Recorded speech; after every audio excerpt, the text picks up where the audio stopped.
Yes, everybody. Hope you're doing well. Hope your day's been blessed. Appreciate you coming by each and every time we're here. Over here on CM22 ENT, the first Euros watch along of this tournament. We're in match day 2 now. We've already gone through the first slate of fixtures in the group stages, and now we're here for match day 2. We've seen some crazy fixtures and crazy results already, to be honest.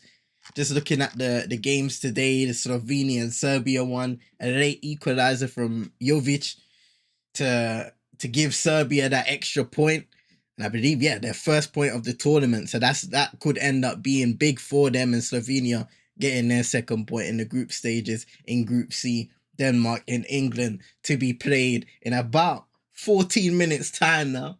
So shout out to everybody. Make sure you're hitting a like on your way in, subscribing if you're new to CM22 ENT. Later on, we got Spain and Italy. That's a blockbuster game in Group B. Considering Spain, they got their nice little victory to kick it off 3-0. And Italy, let's look back at Italy's game because they were actually shocked. You know what I mean? Conceded, had an early mistake against Albania, ended up turning it around and winning the game 2-1. Spain had a nice 3-0 win against Croatia. But when you look at Croatia themselves in the group, they've also struggled. So a 2-2 draw against Albania as well, the guys who lost against Italy on match day 1.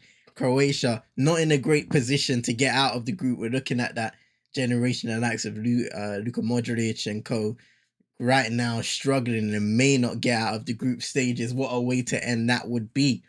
And look at the Germans, they had a 5-1 victory opening up the tournament against Scotland, 2-0 win against Hungary, which all but confirms their place in the knockout rounds. Scotland ended up drawing 1-1 with Switzerland. So their hopes and dreams of qualifying out of the group stages are going to... It's going to rely on everything that happens on match day 3.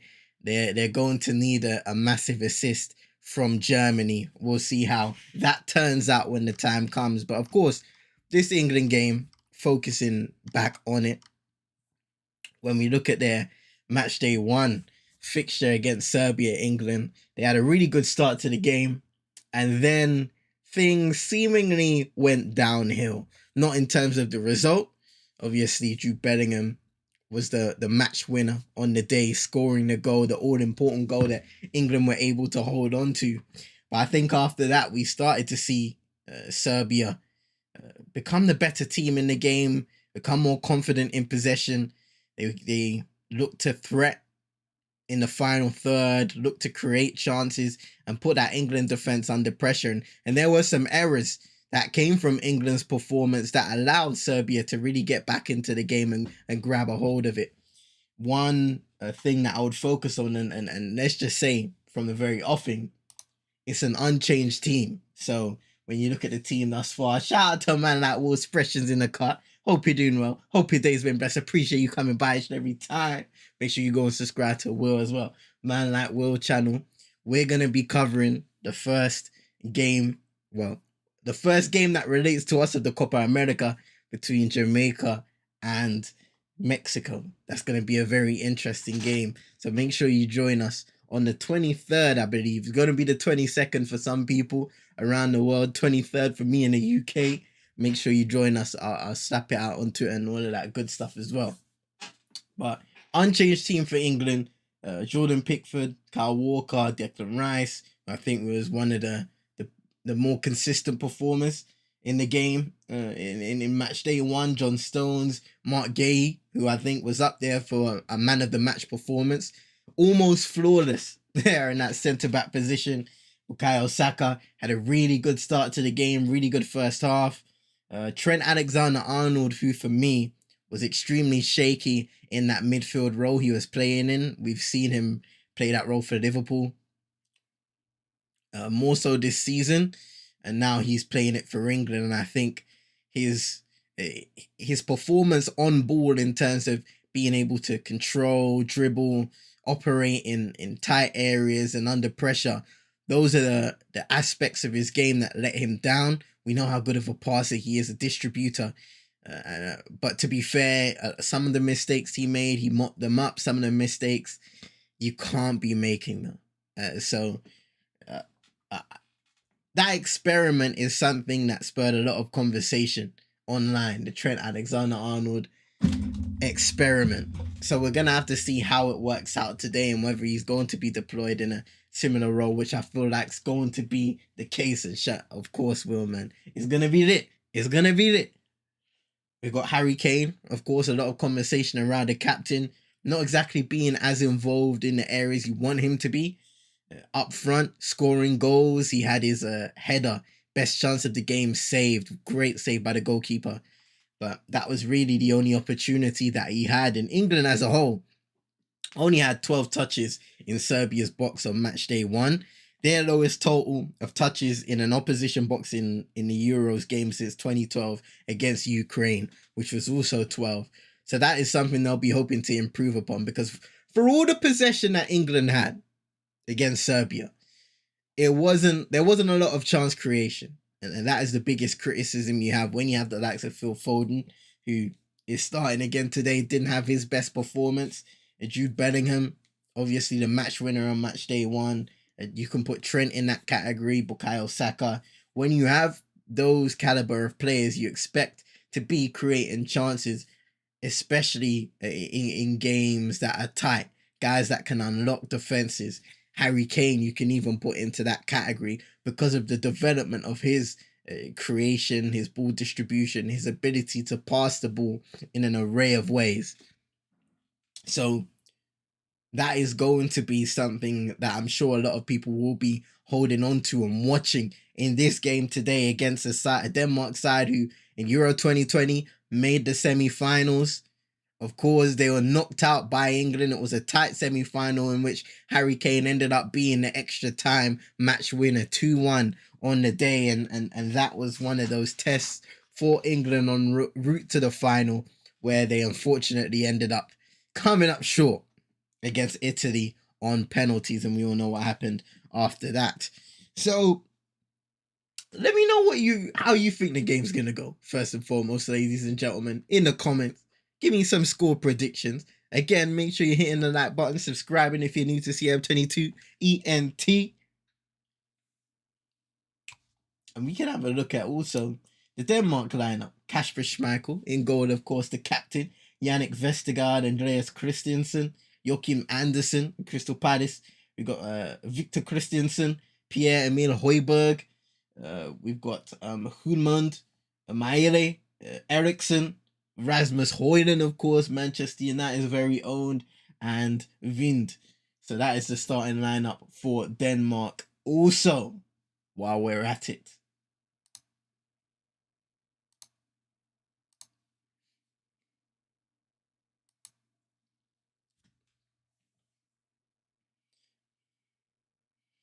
and when we look at the state of the group right now, scrolling down to Group C, after that Serbia-Slovenia game, Slovenia in second with 2 points. A win for Denmark could be big for them in terms of qualification. Will bring them up to 4 points.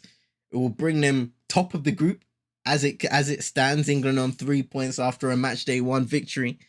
So a lot of things can still change between this match day and, of course, match day 3 in Group C. Slovenia currently second, Denmark third, level on points with Serbia, but have the better goal difference by 1.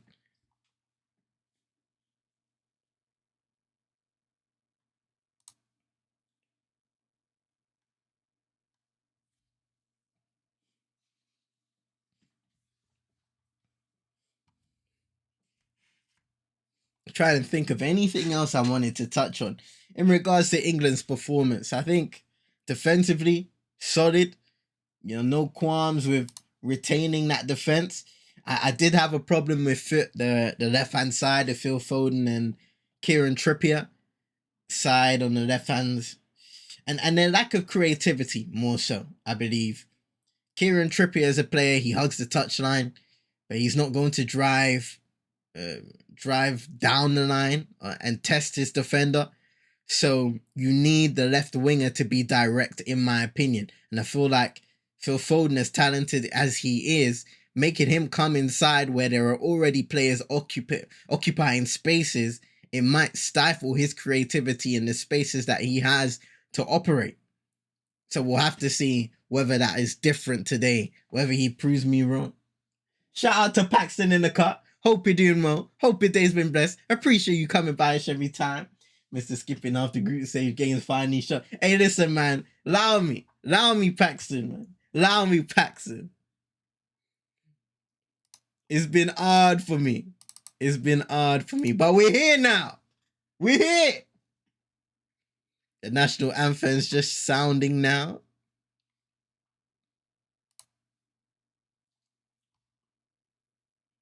How you doing, Paxton, man? And same to you, Will, man. How's your day been so far today?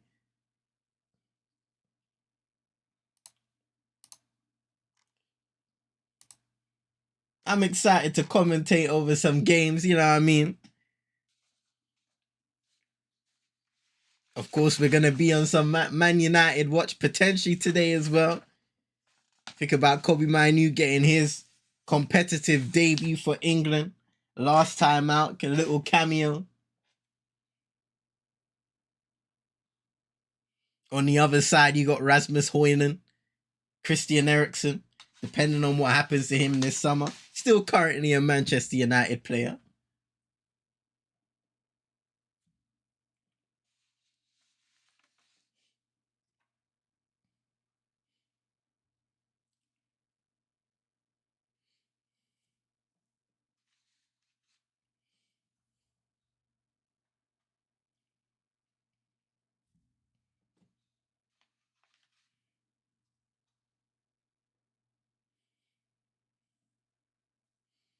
Denmark's only victory against England in anything to do with Euros competition, whether that be in the finals or qualifying, came in qualifying in 1983.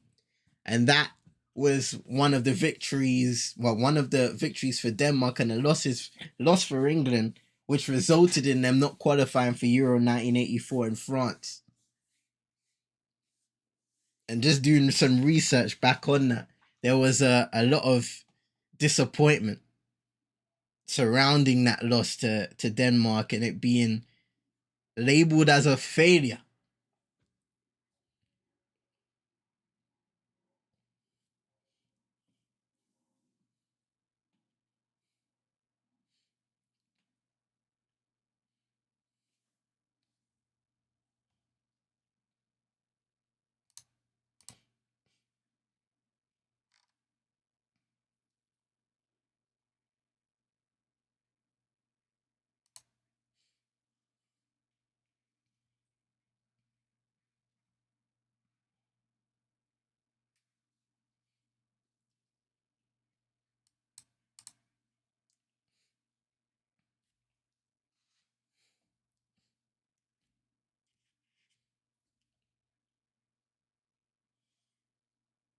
Christian Eriksen, joint highest appearance maker for Denmark.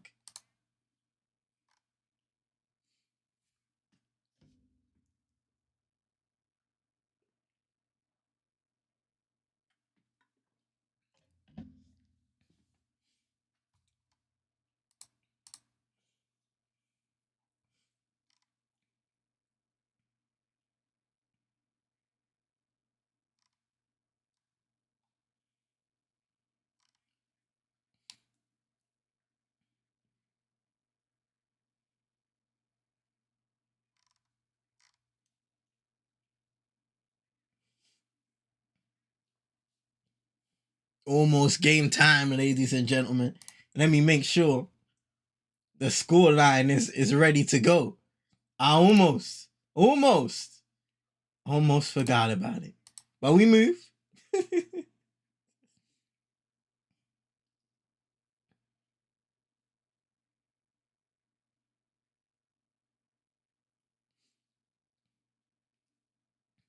Both teams finding their positions on the pitch, discussing. Final discussions leading up to the whistle that commences commences the second game of the tournament for both of these sides. Just getting back to my yard now. Stressful day in a good way. Hey, say no more. Say no more. You know what? We like those, Paxton. We like those, man. But at least now you can relax, chill down, enjoy some football.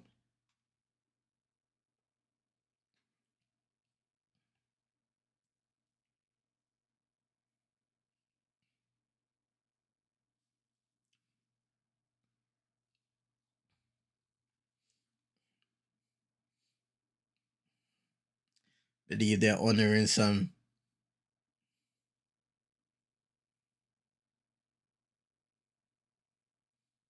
Oh, okay. Moment of silence.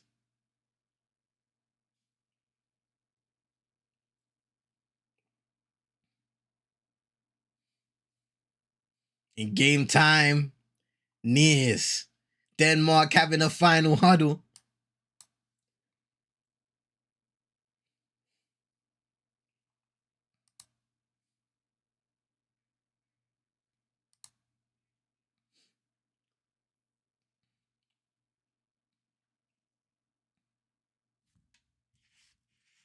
And now the countdown, England will be kicking off.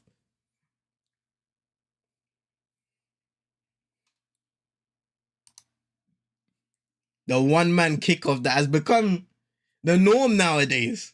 Remember back in the days when two people used to kick off? Nah, not anymore.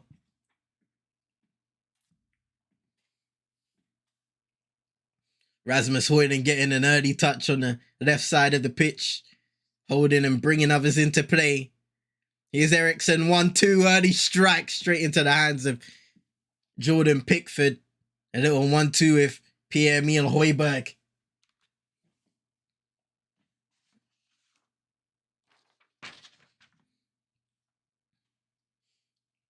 What England did well against Serbia in their bright moments was passing the ball about well, keeping possession. Sometimes you could argue the accuracy of some of their passes invited way too many backwards balls towards centre-backs and defenders. The ideal situation is having those attackers touching, turning, and progressing the ball, as opposed to just playing it backwards and allowing that opposition defense to set. Paxton saying, I mean, both teams will be okay with a point here, but England will need to show in one of these games why they should be considered. And I think, you have a good point there, Paxton. Against Serbia, they did enough to get the job done. They saw out that game professionally, even though it wasn't the best of performances. In this game, probably going up against the toughest opposition in the group, you'd want to flex what you have in terms of your attacking riches that are starting yet again in the likes of Jude Bellingham, Phil Foden, Bukayo Saka, Harry Kane. It wouldn't be the worst case scenario to walk away with a point either. It all depends. Shout out to Super Nick. Hope you're doing well. Your day's been blessed. Appreciate you coming by every time. Good afternoon. That's to say, imagine Rooney passing the ball to Carrick from kickoff. Hey. Man. Would it be a nitpicky thing to say? Because I'm guessing that's an official rule nowadays, which is why everybody does it, as opposed to the two-man kickoffs. I don't know. Here's Mark Gay. Had a very, very good performance against Serbia. Defended well, bravely also. Harry Kane continues to be heavily criticized for dropping deep, receiving the ball there. Potentially, he just wants to get himself into the game, stay warm, stay focused, because it is a tough job being a forward who doesn't necessarily have a lot of touches.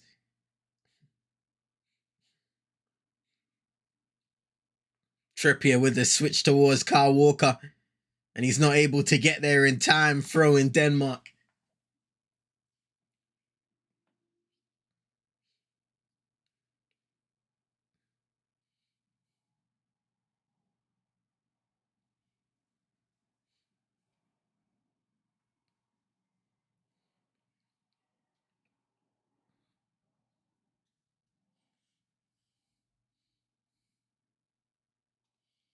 Joachim Andersen driving forward down that right-hand side. Receiving it back now from Jonas Vind.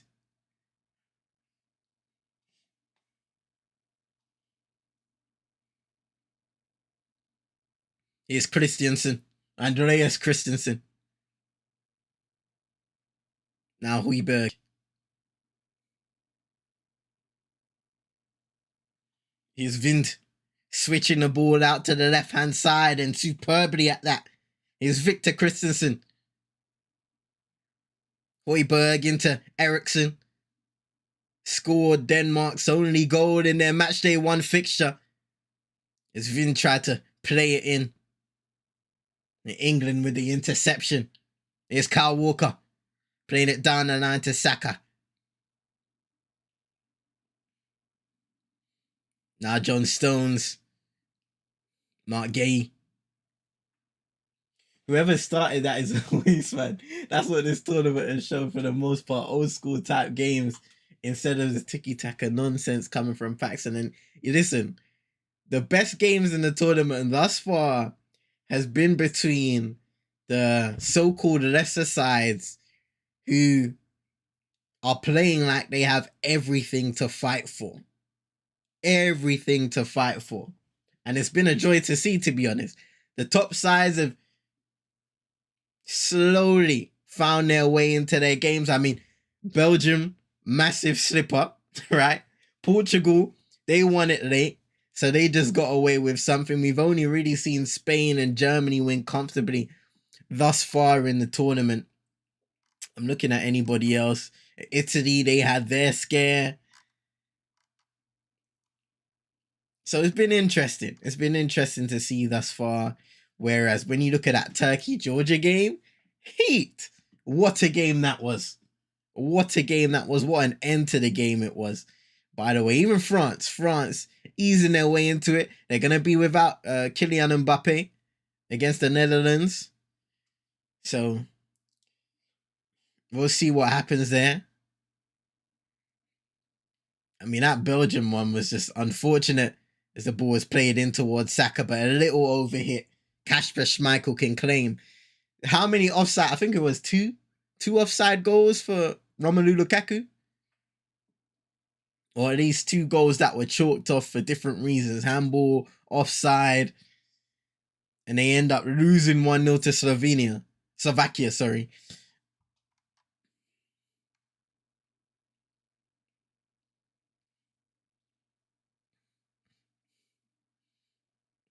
Even the Netherlands themselves winning the game late on without Weghorst. Manchester United fans know that name very much so from last season now.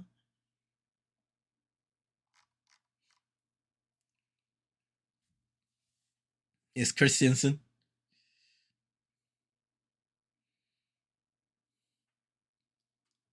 Partnering up with Yannick Vestergaard. Højbjerg. Switching it out to the right, and it's a decent ball there.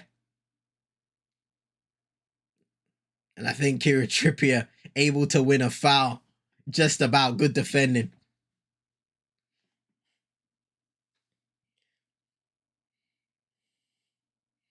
Joachim Maele just getting a foot in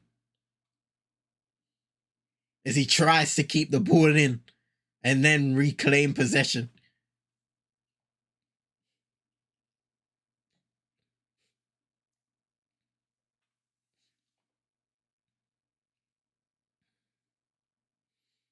Oh dear. So now Kyle Walker's down early in the game, only 8 minutes in. Sitting down, not exactly know what's wrong at this point of time, but that is somebody that you don't want to be seeing injured. If you're an England fan, if you're in an England shirt, if you're on the bench.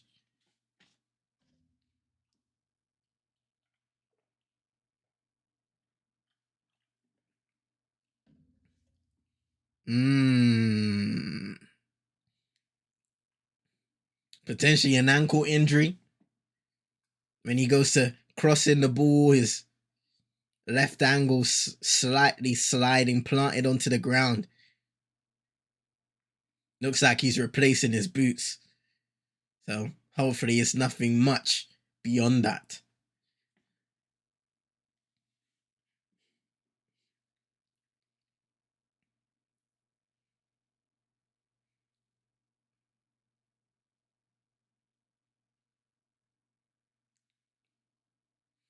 Jordan Pickford kicking it along, England down to 10th just until Kyle Walker's arrival. Here's Højbjerg.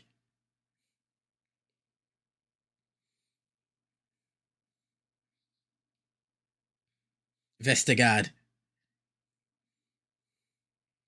Denmark playing with the three at the back, three centre backs, and Yannick Vestergaard, Andreas Christensen, and Joachim Andersen.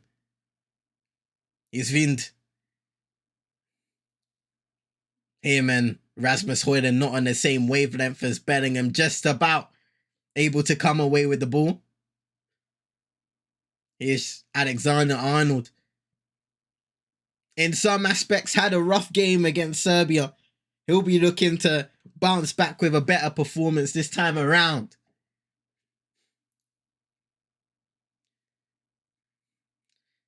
Here's Foden. Same with him also. Declan Rice.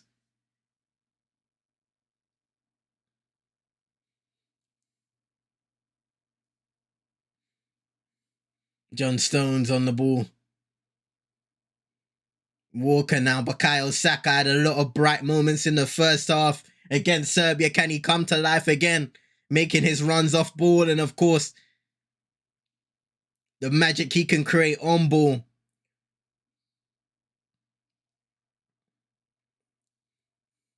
Bellingham was down slightly and Højbjerg kicked it out. But he seems to be all right.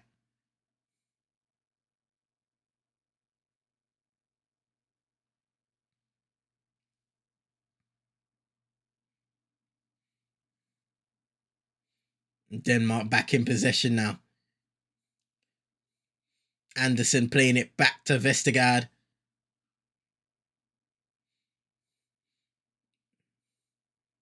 What England will try to do is make it tough for that front three to play out short. But it's a good forward pass to Højlund, who can't take it in his stride, and Mark Guéhi can deal with it. And eventually it will be drawn back for an offside. But interesting moment there. England playing that high line. Rasmus decides to make the early run and just about getting away with it. England's back line. Here's Walker. Has a bit of space to run into. Saka ahead of him. Plays it back towards Trent Alexander-Arnold, who will switch to Kieran Trippier. Does he get the pass on? Just about. Now here's Bellingham making a run inside the area. He'll hold on to it with a couple defenders approaching. He'll give it back to Kieran Trippier. Bellingham into Foden. Now England will reset again and switch to the other side. Kyle Walker into Bukayo Saka. 1-2 there. Saka facing up against Eriksen. Plays it to Stones. Now Declan Rice. Little heavy touch by Walker, able to recover into Foden in a central position. Gets past one, strikes it, and it's wide. It was a better moment there when he set himself, opened up his body, kind of had to lean back, which always creates a dynamic when you shoot of the ball rising. This time it was wide and rising.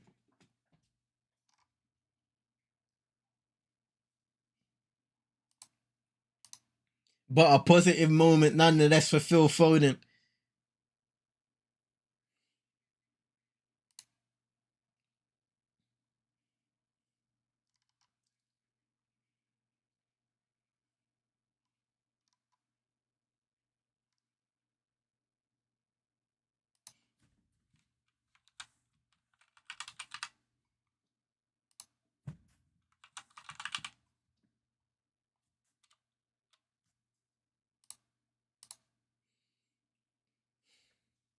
Here's John Stones as Denmark are now pressing up, trying to put England under pressure.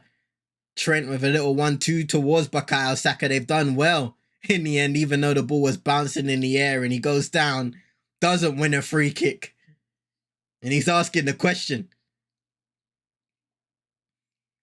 with a slight bit of physicality.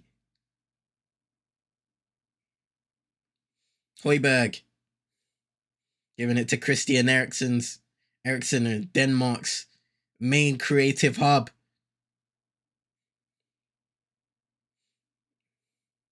Højbjerg heavily involved thus far in possession.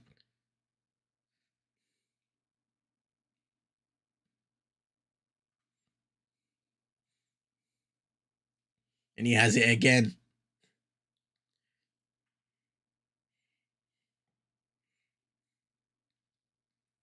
Yannick Vestergaard switching it over to Victor Christiansen, but the ball doesn't get to him. Saka and Kyle Walker tried to combine, but a very important toe on the ball there from Højbjerg to get out for a throw-in to kill the counter-attacking opportunities of England.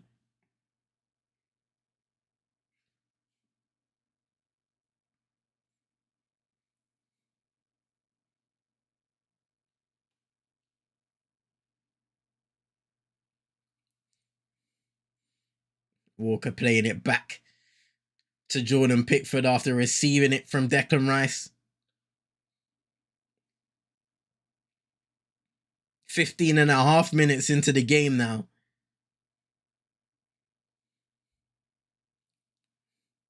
Both teams have had decent levels of possession. You can understand what Denmark are setting out to do in this game.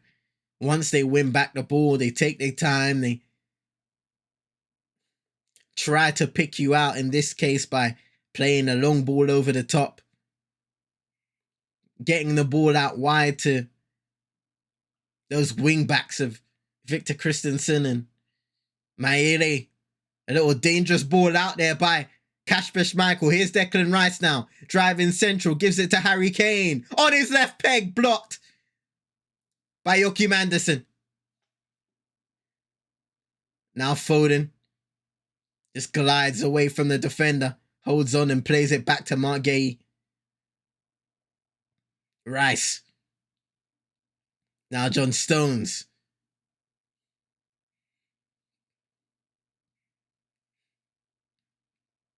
Happy to play it back to Jordan Pickford again.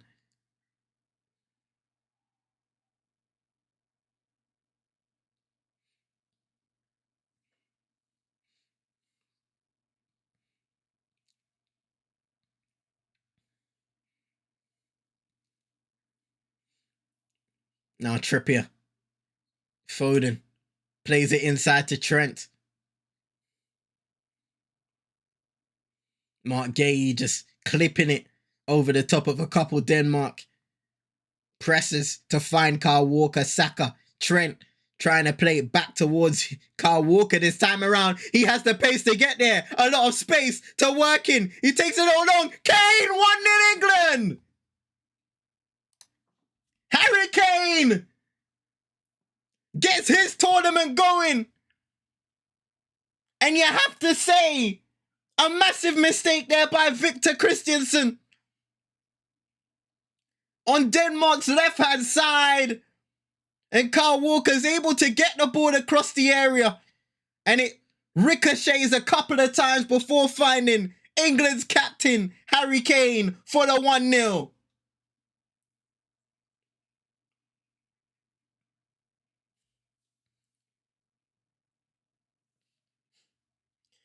That looked like a situation where it was going to be handled, was going to be defended. And in the end, Victor Christensen doesn't see Kyle Walker. He's not aware enough to understand the threat from it behind him, especially on the right-hand side. You see Bukayo Saka on the inside. Kyle Walker was lasering towards that ball on the right-hand side of him, and he just wasn't aware enough. He was already looking back, thinking about where he was going to play the ball. Potentially play it back to the goalkeeper or clear it. But Kyle Walker was there. He didn't give up on the ball. And in that case, it leads to England taking the lead. A very, very poor mistake on Denmark's half. On Denmark's part, very, very poor mistake. And they'll be disappointed to be 1-0 down in that manner. We'll see if they can step up. But as it stands for Harry Kane, a very welcome goal considering his involvement in the previous fixture against Serbia.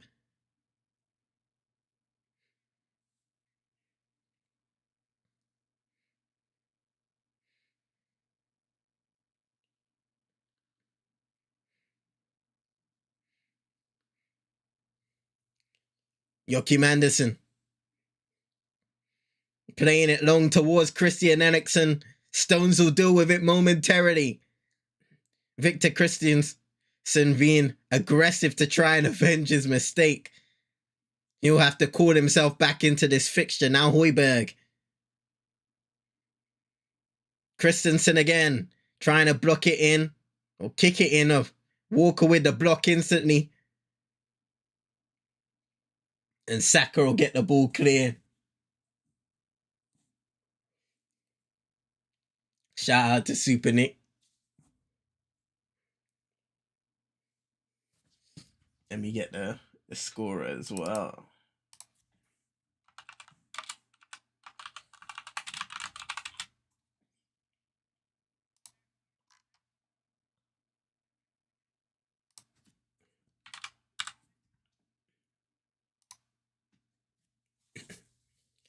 Here's Højbjerg. Andersen.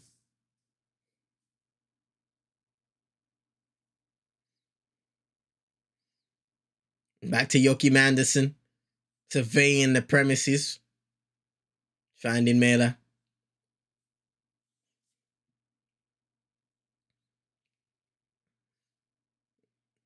Declan Rice able to clean it up, but a fortuitous deflection almost finds a Denmark player inside England's area. Cleared by Trippier. But they'll come again. And no, the offside flag is up.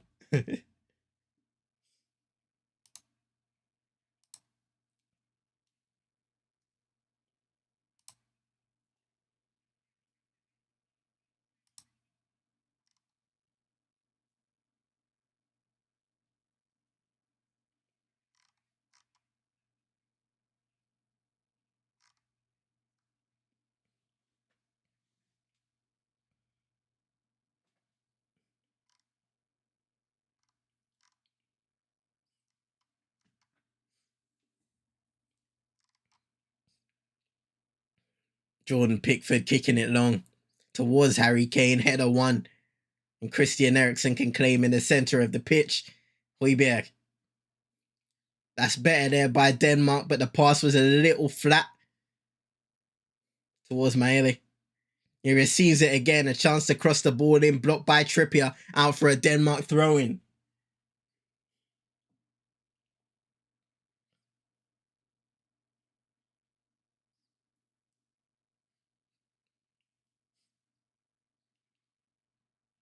It's a poor throw-in. Bellingham able to intercept, but he gives possession away.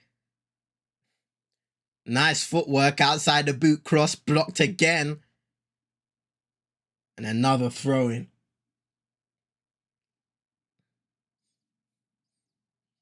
Eriksen. Know how good his delivery is. Receives it back again. A little loose touch finds his way into the area. Strike on goal. Blocked, loops up into the area. Header by Rice. Saka gets a header on it. Christensen. And another Denmark throw on the opposite side now. Victor Christensen tried to get the cross in. He will get the ball back into play. Now Højbjerg. And that may be an England throw-in.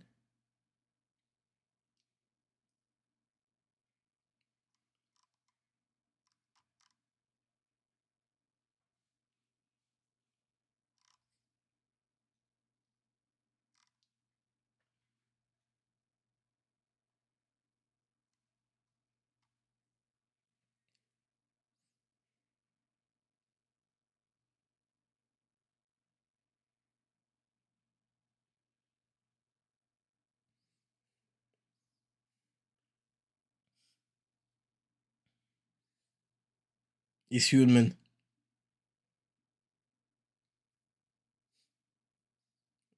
Joachim Andersen.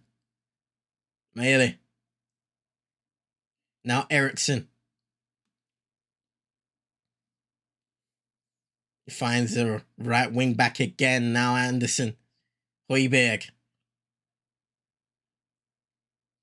Ball in the box, and it's a decent one this time around. Jonas Vind not able to connect cleanly with the ball. I think it was good defending in the end by John Stones to put the attacker off. And Jordan Pickford able to claim with ease. Now Declan Rice. Saka. Back to his club teammate as he goes along towards Jude Bellingham, making a run, and Kasper Schmeichel will claim.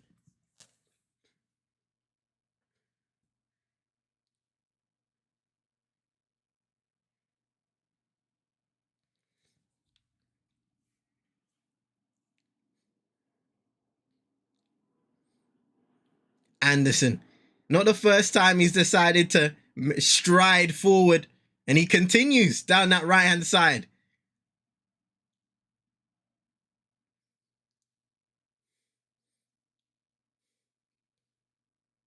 Højbjerg receives the ball back. Thought about the cross, gets challenged, but still Denmark possession. Eriksson. Vestergaard. Oh, it's a nice ball into Eriksson. Gets the strike on, it's blocked. England defending right now as Bellingham can come away with the ball. Finds Saka. Twisting and turning and giving it back to Kyle Walker.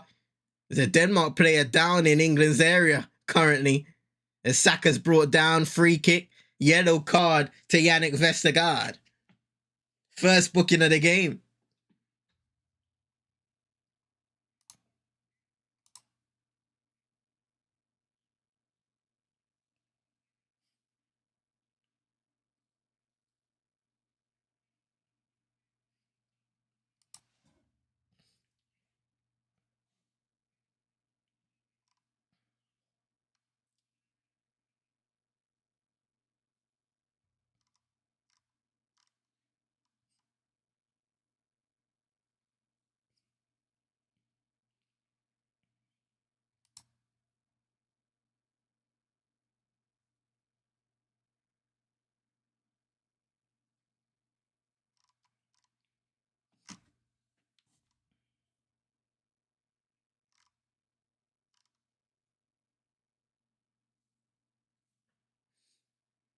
Oof.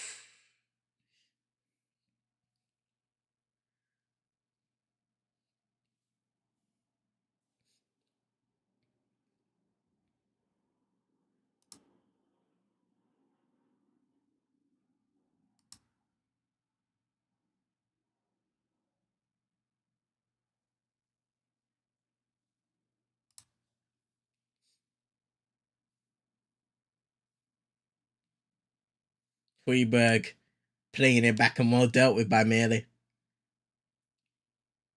Eriksson into Rasmus Højlund. The striker bounces it back to Christian Eriksen. No take them time, Andreas Christensen.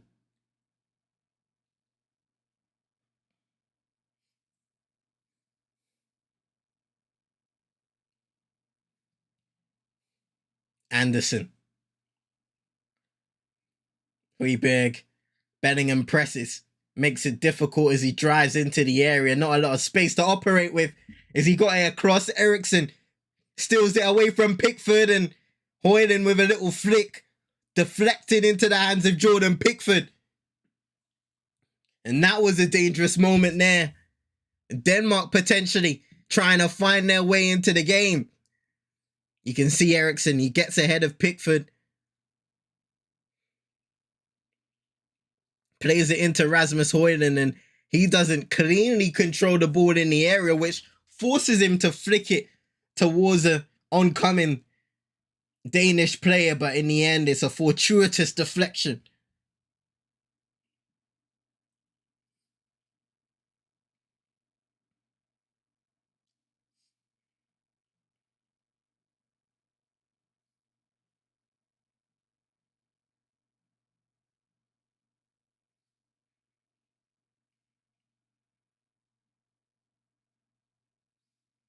It's Pickford.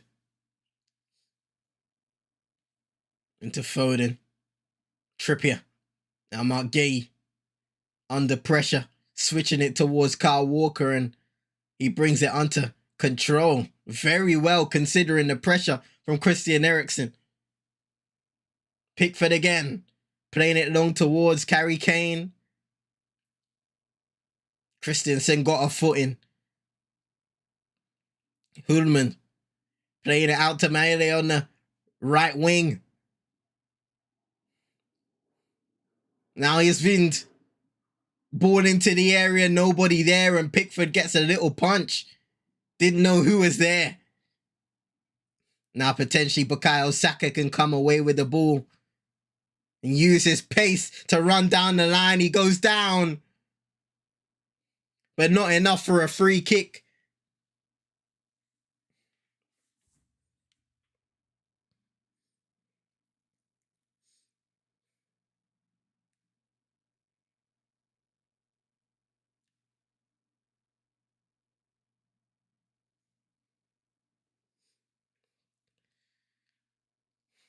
Victor Christensen giving it to Christian Eriksen. Vestergaard.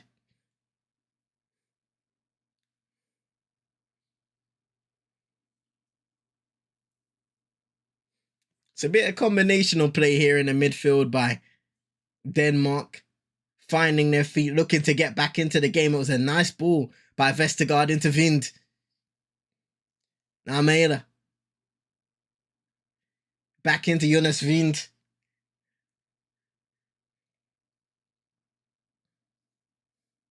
Anderson playing it through. Danger.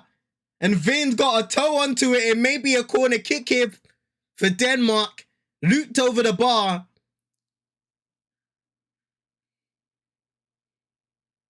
Believe it was Jonas Vind and Mark Gay involved. Trent tried to intercept the pass forward by Anderson.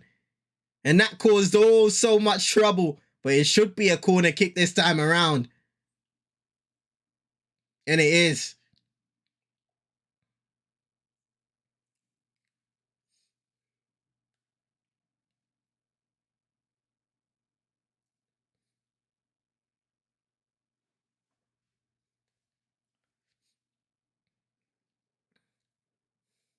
The referee stops the initial corner kick being taken. To have a word with Andreas Christensen and Kyle Walker. Eriksen and choreographed a corner kick across the ground that may have given Denmark a decent opportunity, considering.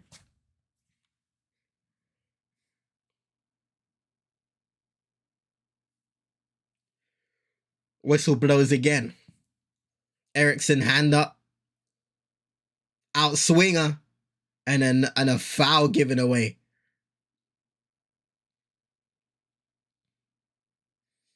Vestergaard is the one who's feels like there's an injustice.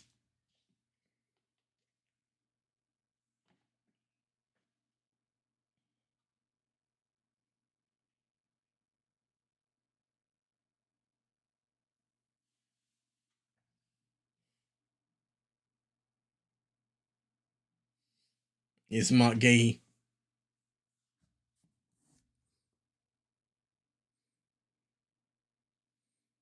No heavy touch forward, and he's able to get bailed out just about. Out for an England throw-in. Jonas Vind thought he was the one fouled. Early in the proceedings, though, it looks like each set of players are just not happy with the pitch itself. Mark Gay kind of slamming down a couple of times on the ground. Here's Hulman. Takes a long-range strike. Oh, what a finish! What a goal! Denmark are back in the game! And my goodness! Morten Hulman with a strike from outside the area, colliding with the post and into the back of the net. Super Nick, problems! What a finish! My goodness. Let's look at this again. And of course, Harry Kane trying to clear the ball and it goes to a Denmark shirt. Hudeman picks it up and what a strike it is. Off the inside of the post into the back of the net. Jordan Pickford saw it late. Had no chance. Oh. A catalogue of mistakes leading to goal. And we have ourselves a game almost 35 minutes in. Once again.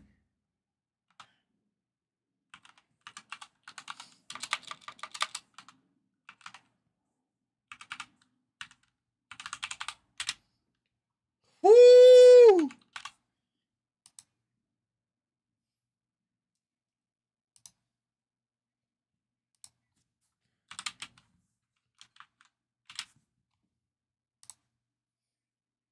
Ay, ay, ay. Shout out to man like Roland Pros Only Sports. Hope you're doing well. His day's been blessed. I appreciate you coming by every time. Make sure you join us on Playback for the Big Free NBA review show where I know man like Roland is going to be on his A game because the Boston Celtics won the NBA championship. I will put it out on Twitter. Make sure you're staying tuned. I'm here for the England tears. Hey, listen. Listen. This is mad. This is kind of mad. What a goal though by Morton Human. First international goal. You know, that stems from first and foremost Mark Gay's heavy touch. But Harry Kane and his rushed clearance, not able to have any composure playing out the back in that moment of time which you needed in order to retain possession. And Denmark look like they have a little pep in their step now.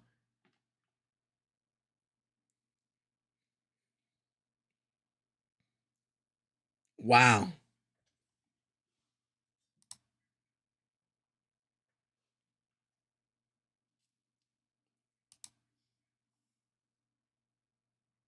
Ay, ay, ay, ay, ay. Victor Christensen. Giving it to Andreas Christensen. Vestergaard.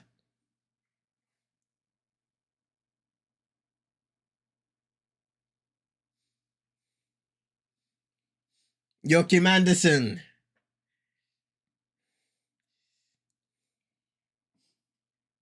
Goal scorer Morton Human.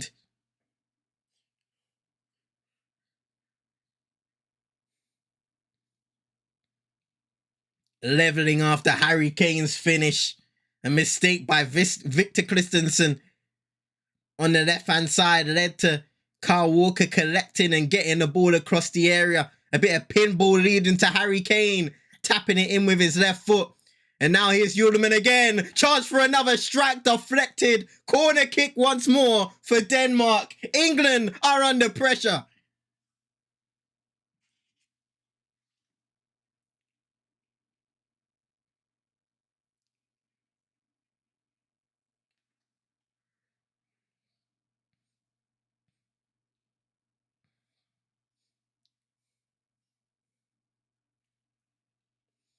England looking less proactive. Not as energetic on the ball as they did in the early stages. The corner kick was towards Joachim Andersen and his header loops over the bar. Danger averted that time.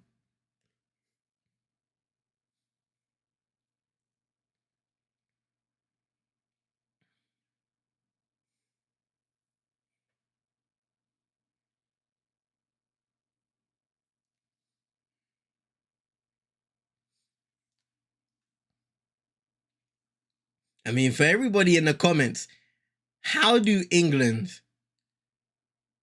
reclaim the dominance, the overall dominance and control of this fixture? 50-50 possession.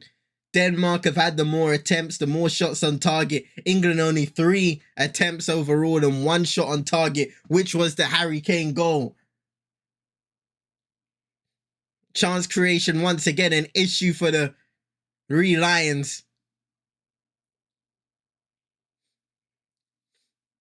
Here's Joachim Andersen coming away. You can hear the buzz from every Danish supporter. Cross into the box this time around. Extremely inaccurate by Maele. And out for a goal kick.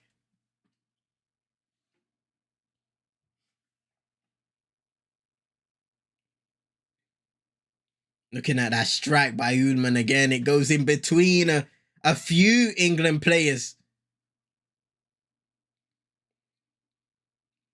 Rice, Trent, Kane, Stones, all there, but can do nothing about it.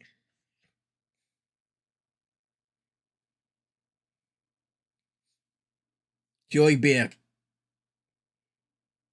trying to play it through the gap to Rasmus Højlund. Trent Alexander-Arnold and Declan Rice able to deal with it.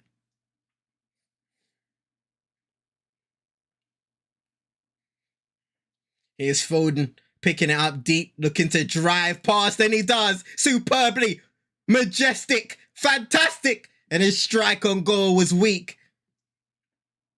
Right down the middle for Kasper Schmeichel to claim, but again, Phil Foden coming to life in ways that he just simply didn't against Serbia.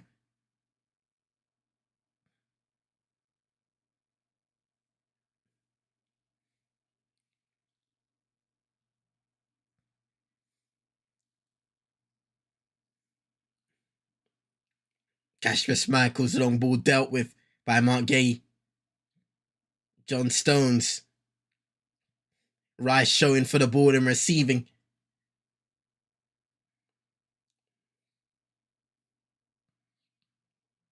Interestingly also, Jude Bellingham hasn't seen as much possession in this game as he did on match day 1.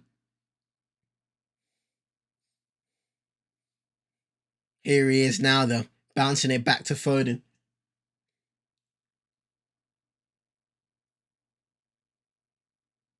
Here's Trent.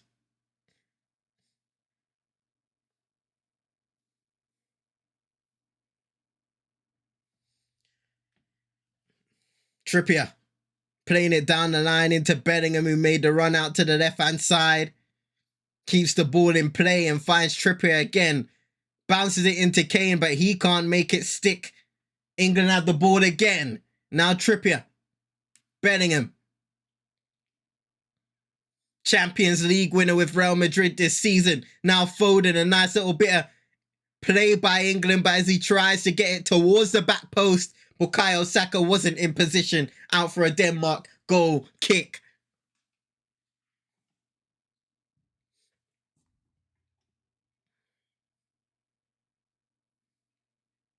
"28 meters out, 114 kilometers per hour speed clocked in." Morten Hjulmand's goal. An excellent strike to level proceedings, and you can see the reactions of the England fans. Facing hands. Hands on faces.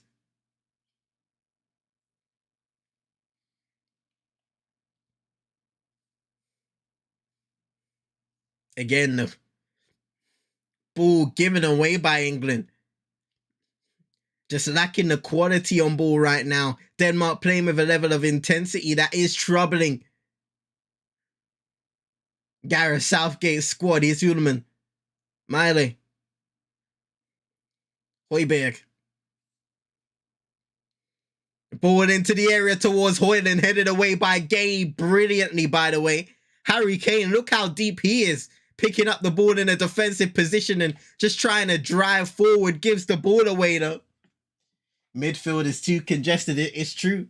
England need to play with more urgency. Need to stretch the pitch and stay wide. Yeah, that's a good point. That's a very good point there, Roland.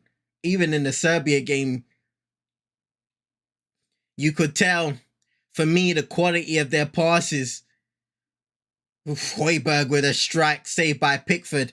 It was one that he had to save and should have saved. But you could, yeah, even going back to the previous game and this game, England weren't really passing with the level of accuracy and intensity that allows players in those creative areas to pick the ball up, touch, turn, and progress the ball. There's a lot of backwards passing. And they're making it easy for Denmark to intercept the ball as Declan Rice almost finds himself in trouble. And Trippier can have it. But they need to be a lot more careful with the ball because Denmark are not letting up. Not one bit.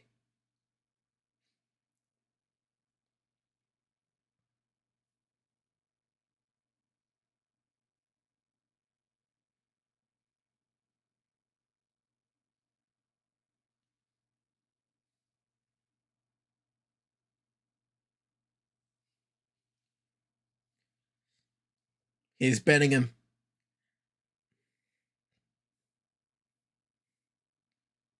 Now Saka.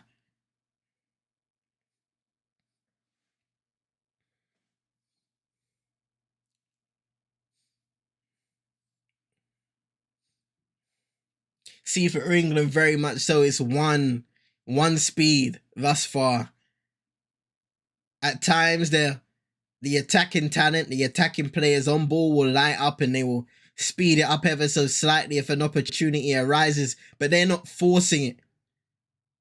Like what Ronan said in the comments, there's not a level of urgency to force mistakes, to force the defense of Denmark to open up and present them with opportunities, space to run into. If you're a Kyle Walker, if you're a Saka, he was doing that constantly in that first 30 minutes against Serbia.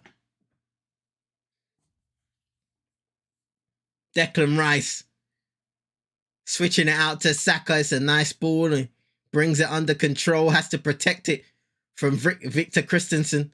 Now Foden looking to curl it, and it's over the bar, central and too high, and that is the last kick of the half time, in which England found themselves in the lead.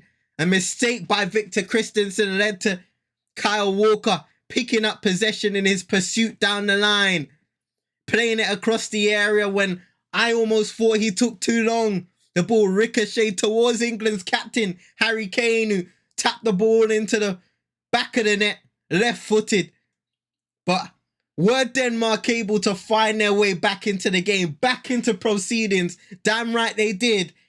And it was Morten Hjulmand with an excellent strike from outside the area, 28 meters away from goal, off the inside of Jordan Pickford's post into the back of the net. And you have to say, they did end the half the better team, Denmark. Some questions to be asked. I will be back in a moment's time.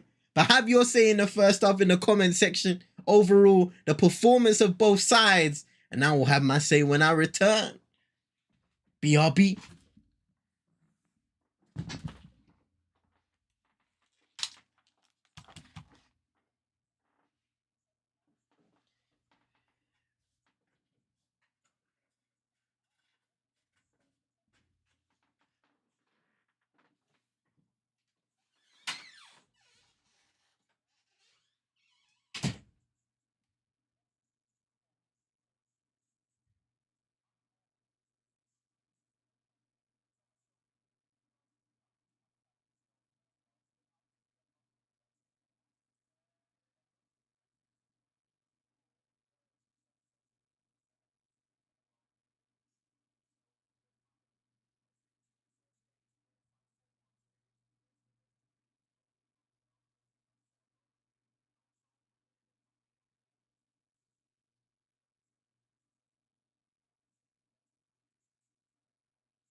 Yes, ladies and gentlemen, shout out to King. Hope you're doing well. Hope your day's been blessed. Appreciate you coming by each and every time. Big up yourself. Big up yourself, bro. England is so poor, no sauce. Denmark has been amazing. They have a very good structure. They press well, pass the ball well. I agree with that. England midfield is all over the place. There is no connection between the midfield and attack. And you know what? I'll go back to something from last game, right, King? Shout out to King. Shout out to everybody inside. Make sure you're hitting that like button, subscribing if you're new to CM22ENT. Make sure you go and check out my guy King Football Channel show as well. Thank you for coming by. Thank you for showing some love. I was just having a conversation and basically saying that left-hand side for me is a major problem. As good as Phil Foden has had flashes in this game. I will say that. Phil Foden has had flashes of brilliance in this game, right? But for me, having both him and Kieran Trippier on that left-hand side, who possess no threat in terms of being direct, in terms of stretching that right-hand side of the Danish defense, is a problem because balls that are sent out onto the left are either going into the midfield, where, shout out to Roland, he said the midfield is congested. When you have Foden in there, when you have Bellingham, when you have Rice, when you have Harry Kane dropping deep, there are a lot of players in a tight area and not enough space to operate in. So ultimately, you have Kieran Trippier hugging the touchline, Phil Foden in that attacking third space, inside. And then he's forced to drop deep, receive the ball, drive forward from time to time. Harry Kane drops deep, adds another player into the midfield. And interestingly, they're showing a graphic of England before scoring and after scoring. And after scoring, they've dropped even deeper. Harry Kane is literally right next to Phil Foden positioning-wise, which is crazy with him leading the line. But I don't know. Something between that left-hand side. Obviously, the midfield in general, the quality of passing. It just seems like there are not enough players who can take the ball. It's too much playing with their back to goal, in essence. And I think that will end up being a problem. The intensity around England's passing has been very monotone as well.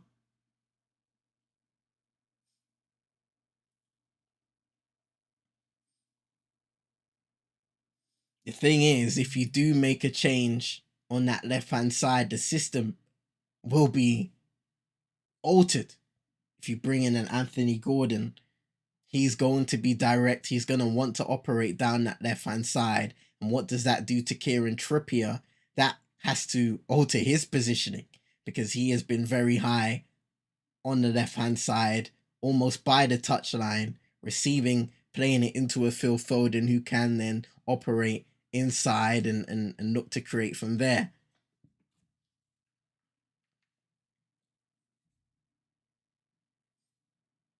The substitutes that Gareth Southgate made in the second half of the Serbia game, bringing on Conor Gallagher, I believe he brought in Jared Bowen for Bukayo Saka, but they were very much so to protect the lead that they already had. Now England, they have to go and retake the lead. There is no 1-0. It's 1-1. They have been tested against this Denmark side, and they're going to have to go out and look to win this second half convincingly. I don't know if they will be able to do that, depending on, given the way they played in the first game and now this first half of the second game, there's going to have to be a change. Which changes will they make? I guess we'll see.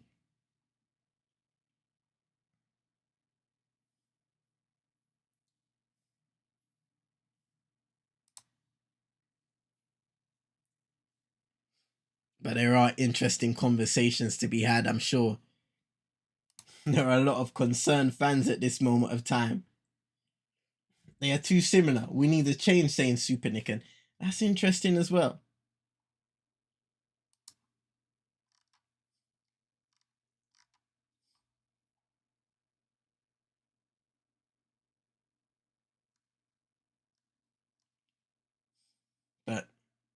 For me, it's been the same old really for England. You take the lead and there is a drop off, and you have to ask the question why that is. Super Nick saying fluidity is needed.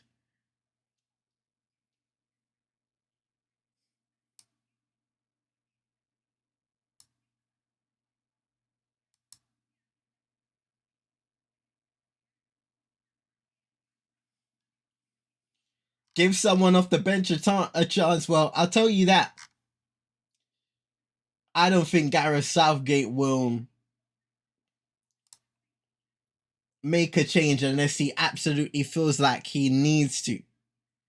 In this situation, maybe 55, 60 minutes in, potentially I feel like he'll make a change then, if England are in a similar position.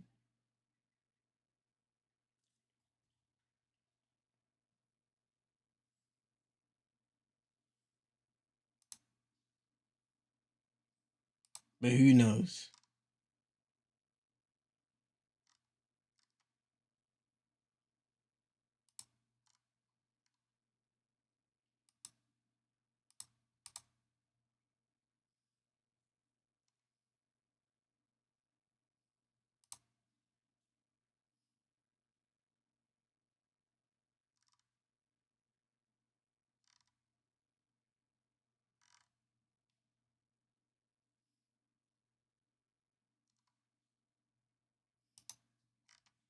And for everybody in the comments currently, how do you feel the second half is going to end up? Are we going to see another goal in this game? And who is it going to, perhaps? When I think about the standout performance for both teams, yeah. Morten Hjulman has to be in there for the goal he scored. I think Christian Eriksen has been involved. Jonas Vind has had some bright moments up front in attacking positions for Denmark. I think Joachim Mæhle on the right wing or right wing back position has been heavily involved too. He looks like potentially if Denmark are to get another goal in this game, he will be heavily involved on that right hand side. And Victor Christensen has done well to recover after his mistake early on.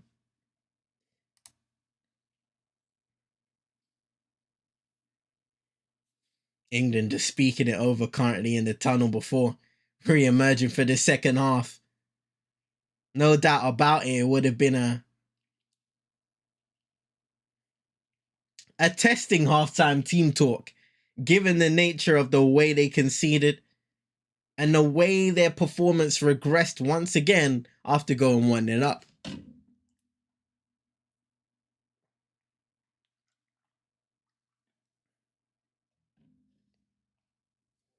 Looking slightly dejected, the England camp.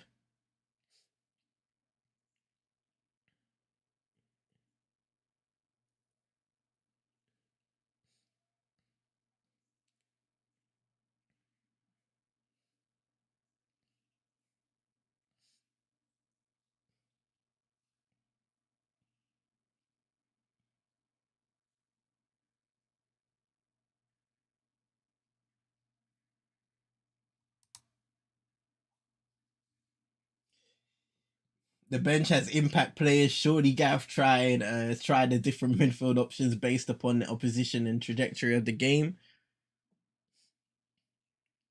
Well, currently, it's looking like there are no changes.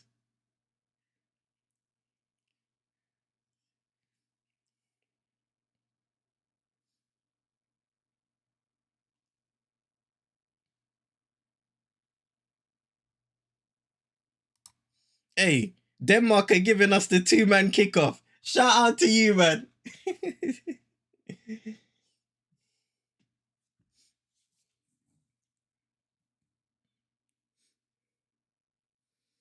Hoyland nodding it on and the offside flag is raised. It's the ball is going towards Jonas Vind. The football gods will have to step in, saying Super Nick. In whose favour?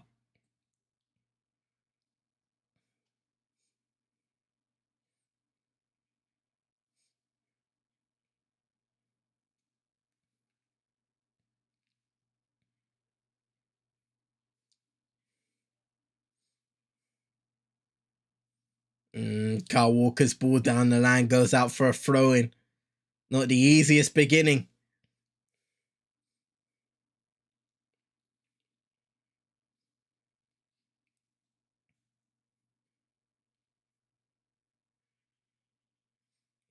Maele. Hulman playing it into Jonas Wind. Overlapping run by Maele, who gets the ball, crosses it in low. Here's Rasmus Højlund, gives it. Jonas Wind, Højlund's in there, Stones with a header. And Trippier tries to clear. Miss kicks it and Jordan Pickford claims.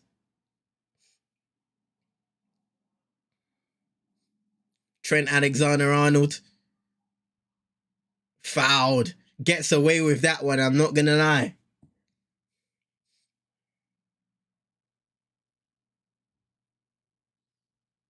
Very lucky.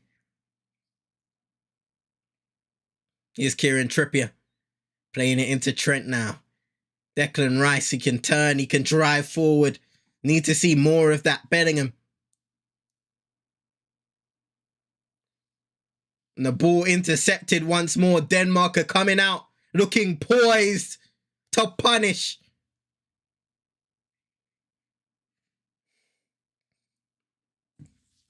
King saying, what's the point of having Palmer, Gordon, Watkins, Tony, Eze on the bench if you're not going to give them many minutes when we lack creativity? And that is a good point. Eventually, you do want to see these players come on and potentially stake a claim to take a spot in the starting lineup.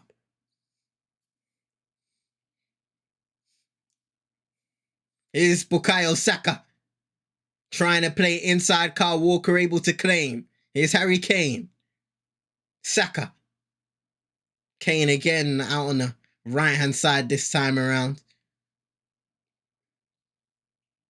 But King makes a very good point and a valid point at that. We don't see a lot of rotational opportunities given out when it comes to the major tournament. Gareth Southgate has really trusted his favourite and starting lineup when it comes to major tournaments. But in this case, maybe if England are able to get the victory today, he can tinker ever so slightly in the third game. But do you take those chances?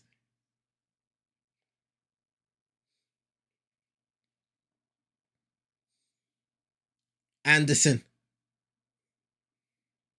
Just playing a game of 1-2s with Morten Hjulmand. Kasper Schmeichel kicking it long to Victor Christensen. Walker wins the header. Bellingham going up for it, but Yannick Vestergaard got there. Bellingham scrapping, giving the ball away, however.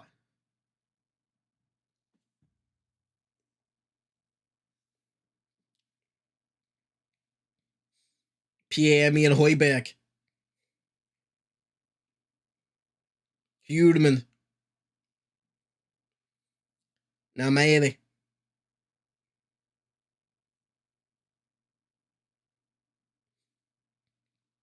Højbjerg. Yannick Vestergaard. The only booking of the game so far.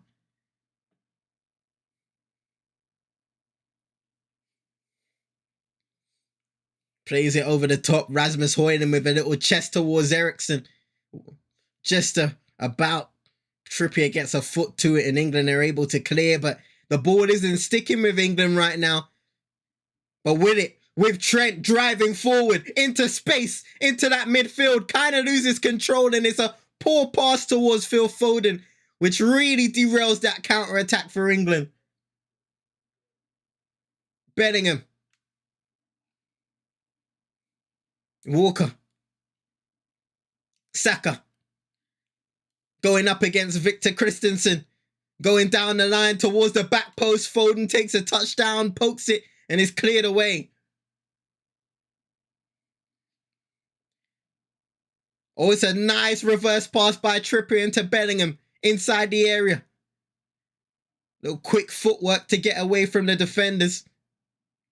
Now Declan Rice has a bit of space, lines up the strike. And it looked like it took a couple slight deflections, but straight into Kasper Schmeichel's hand. Easy enough. Yeah, it takes a couple of nicks along the way, but just guided, if anything, straight into the hands of Denmark's captain.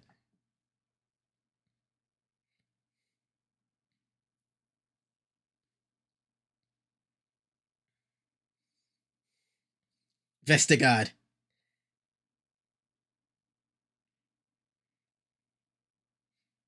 And the ball is just played right through that England press. Huleman wasn't able to find the pass to Rasmus Højlund. Potentially wanted him to make a run, but that wasn't the case. But England now back in possession. What can they do on the board as they look to play out from the back? Pickford. Now John Stones.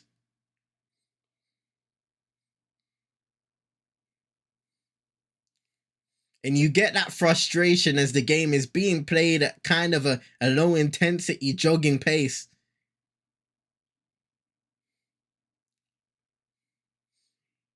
Alexander-Arnold with a decent ball towards Saka. Can he get there? Where's the header?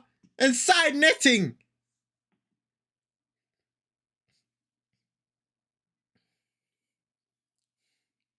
But that is better. Makes a run in between Andreas Christensen and Victor Christensen.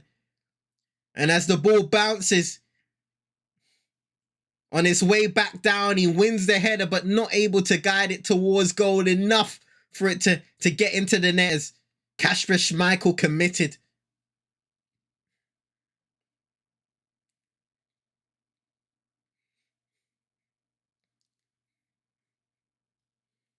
Here's Højbjerg. Jonas Wind.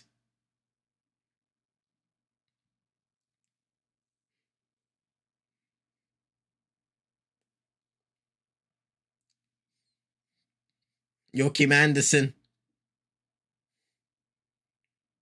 Ball forward towards Rasmus Højlund, a little short. Eriksson can win it back now, and Højlund may have been offside, and he was.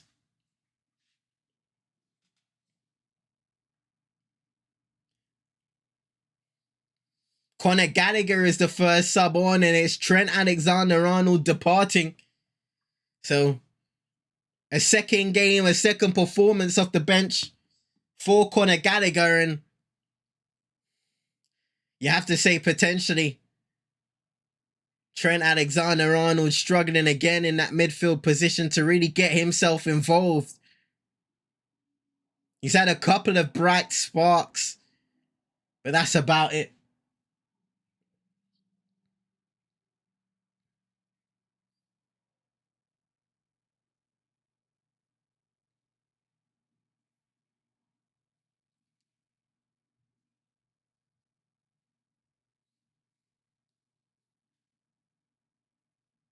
Here's John Stones playing it back to Jordan Pickford. Knocking it towards Harry Kane. Wins the header in the end. Getting ahead of Yannick Vestergaard. Really good strength and footwork by Bellingham. And he finds Phil Foden a little behind him again. He continues his run, Bellingham. Plays it across the area and cleared away. Or throw in to England on the left-hand side. But that's a little better.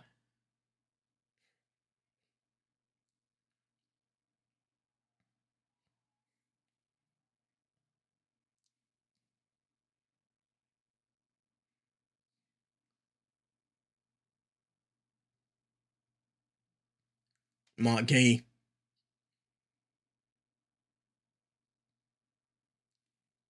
Now Walker finds Saka. Opted to come short instead of making that run in behind. Conor Gallagher getting his first touches in the game. Drives forward to give Bukayo Saka a passing option potentially. Now here's Phil Foden in a bit of space for that strike off the post. And Saka followed It goes over the bar, but Phil Foden receiving it in a bit of space, driving on that left foot towards goal.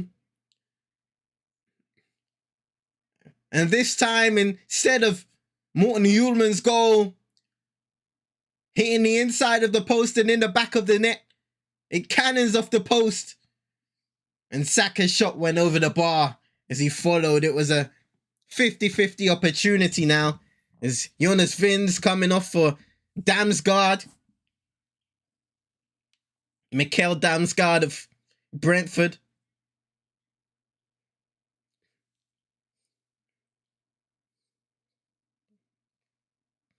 Victor Christensen is now also coming off for Alexander Bar.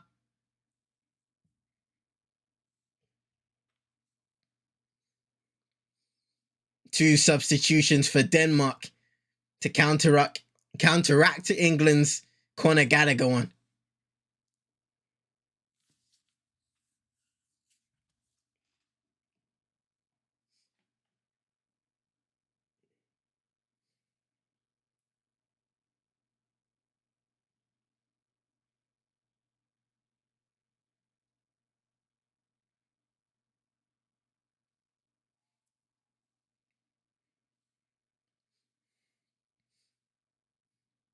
Three minutes away from the hour mark.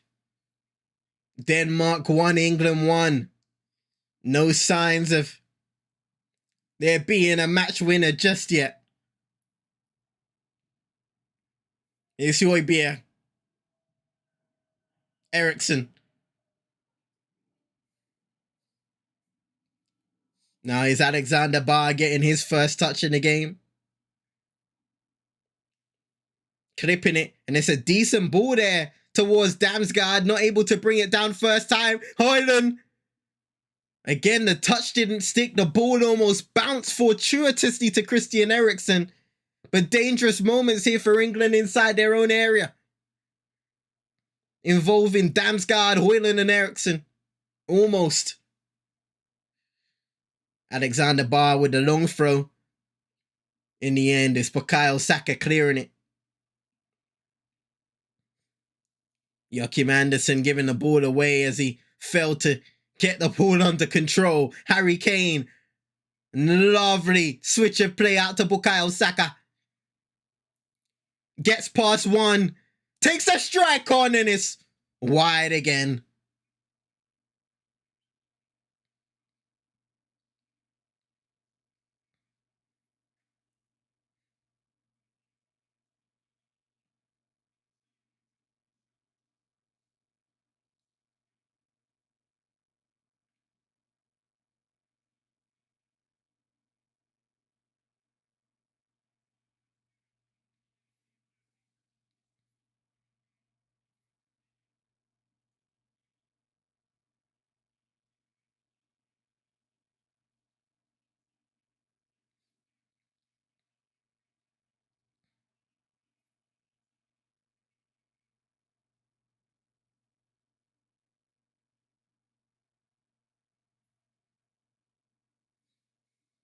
It's Conor Gallagher now. England winning back possession. Foden bouncing it back into the Chelsea midfield. Has been the standing captain in the absence of Reece James for the majority of this season, to be fair. The English right back who you would feel like would have had a role in these Euros had it not been for his constant injury issues that plagued his club season, in which would have been his first year as club captain for Chelsea. Unfortunately, that's the way the cookie crumbled as Walker gives the ball away and free kick Denmark.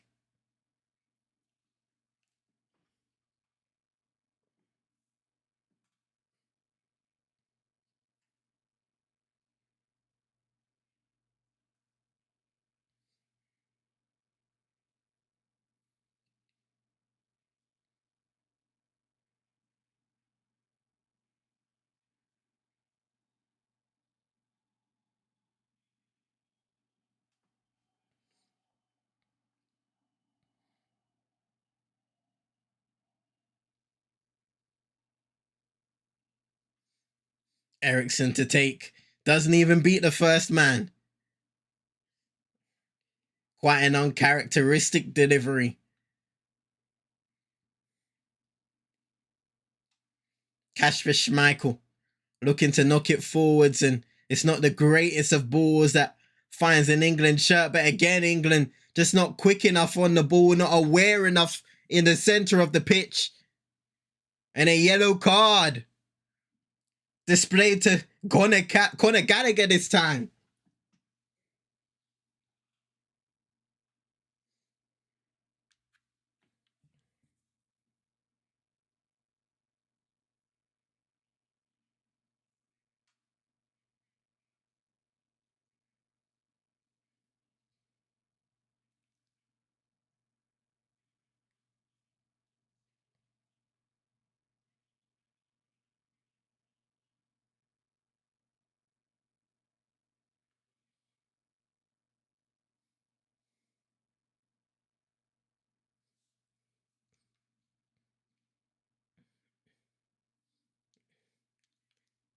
Yannick Vestergaard.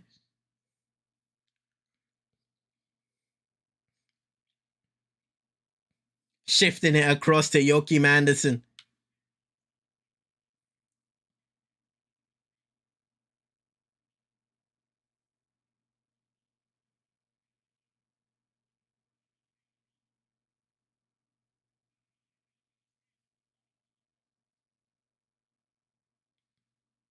Christian Eriksen.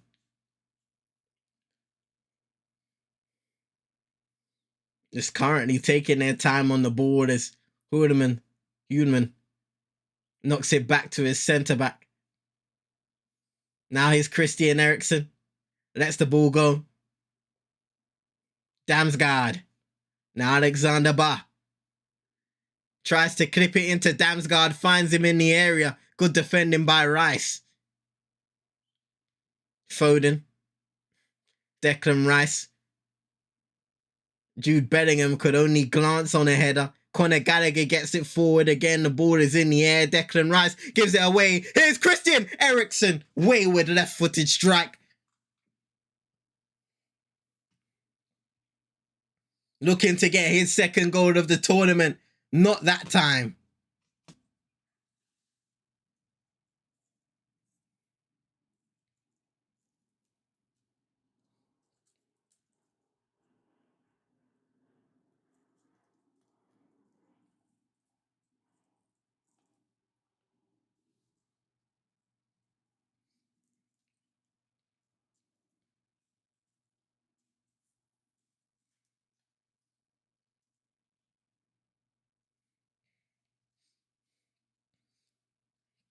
Mark Gay. Quick passes by England to get out of trouble. As the Crystal Palace centre-back receives once again. Kyle Walker. Saka. 1-2s with Bellingham before it finds Jordan Pickford now. Harry Kane dropping in, trying to protect the ball. Does well that time around. And now Walker can drive down that right-hand side. Plays it into Jude Bellingham. Gets around Højbjerg. And goes down on the Damsgaard tackle. And Rasmus Højlund's positioning this time around just really not good enough, as Mark Gay almost had the opportunity to play it into Bukayo Saka. England win back the ball again now. And here is Saka. Ball towards the back post, but a little too much sauce on it. Phil Foden can't get there. But a little problem for Denmark is Rasmus Højlund's positioning not really quick enough to get into a space where he can receive and protect the ball for this Denmark side. They need to have him as an outlet when they win back the ball, when they have an opportunity to play through the lines. They need to have a Rasmus Højlund in position to be able to hold on to that ball, protect and bring others into play, but he just hasn't been on the same wavelength as his teammates when in those positions. If ETH didn't get a new contract, I would have sworn Gareth was playing suicide pool for Sir Jim Ratcliffe. Nah. Don't even say that, you know. And by the way, the new contract ain't finalized just yet. But nah. Like, oh, Declan Rice with a heavy pass to Mark Gay, giving Denmark a corner kick out of nothing. I saw this England team coming back out for the second half. They didn't look motivated. They didn't look riled up. Heads were shaking. Heads were down. Something needs to change. Yusuf Poulsen coming on now for Rasmus Højlund. And just as I spoke about him a couple minutes ago, a change is on the cards. Yusuf Poulsen coming on. Yusuf Poulsen, experienced, 30 years of age, playing for RB Leipzig.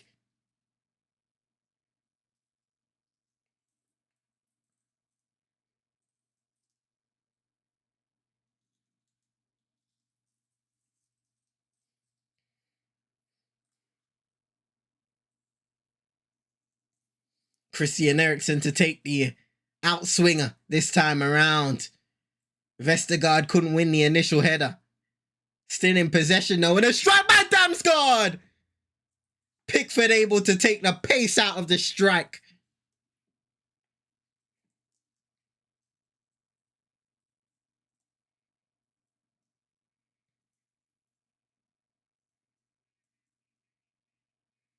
Here's Pickford.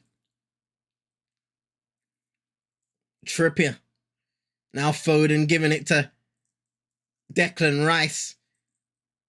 Denmark with possession again. Alexander Bah. Joachim Andersen into Hjulman. Bellingham pressing. Here's Andreas Christensen clipping it out to the left-hand side. Maybe a little too much on that. And Joachim Maele, who's gone over to the left-hand side now, couldn't get there.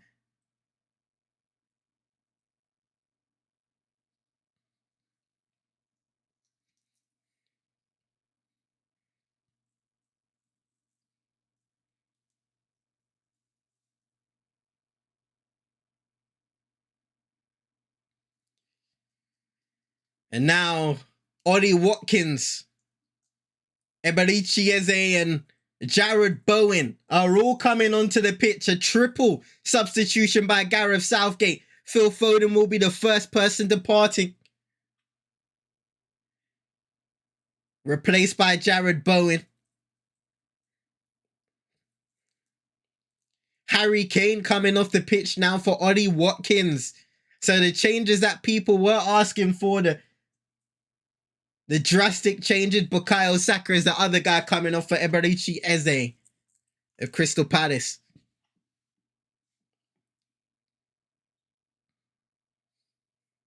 So it will be a different dynamic here for England.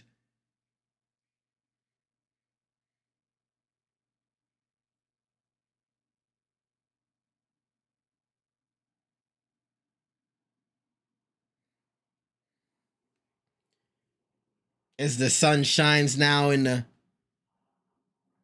Deutsche Bank Arena, home to Eintracht Frankfurt. Super Nick saying, where's Cole Palmer? Enough of Gallagher. Yeah, I'm vexed. Head guard. Head sick. Man, no good. But let's see how this game changes. Jared Bowen's gone out to the right-hand side as he did against Serbia.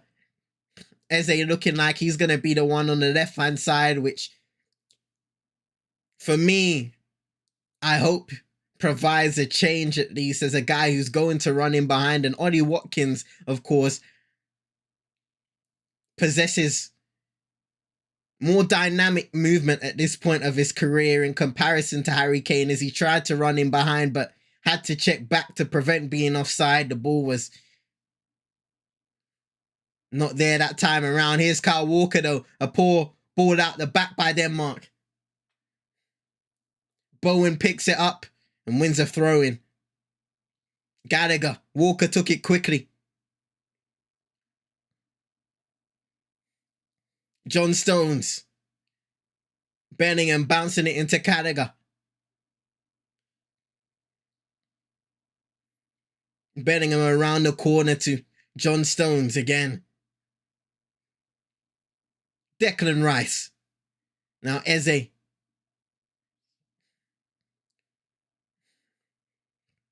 Still in a slightly inverted position. Here's Ollie Watkins! And that is exactly what England needed. A running behind, good ball to find him, and a well saved by Kasper Schmeichel. England corner, onside, makes the run in between the defence.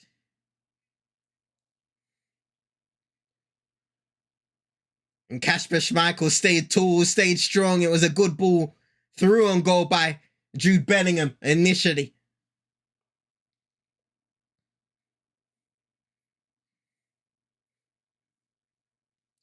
Jared Bowen with the in-swinger, headed away by Højbjerg. Trippier heads it to Gallagher. Towards Eze, the ball is short though. Højbjerg will try and come away with it. Christian Eriksen hasn't got the pace to go in behind, so will try and hold it up. Yusuf Poulsen taking over. Plays it back to Christian Eriksen, and the cross was blocked by Gallagher. England did well to recover, but Denmark also made a meal of that counter-attack. Eriksen back on the ball now. Bah.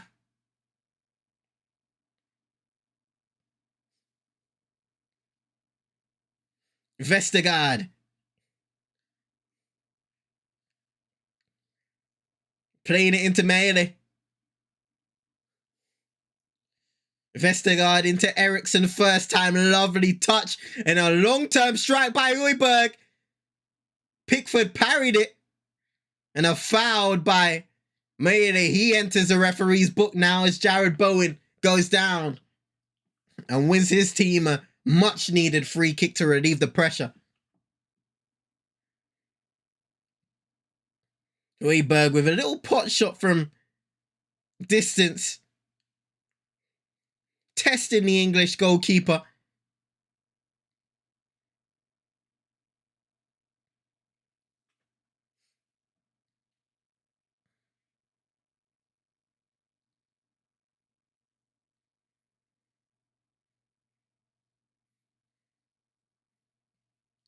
Pickford will smash it long as Ollie Watkins will chase.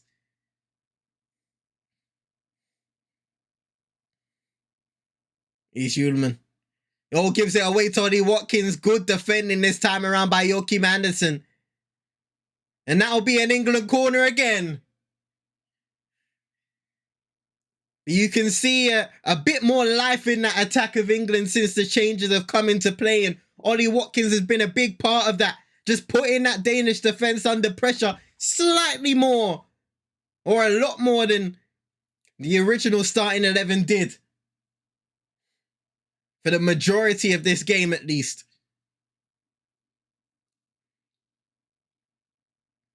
Ball in by Bowen. Doesn't beat Højbjerg at the front post.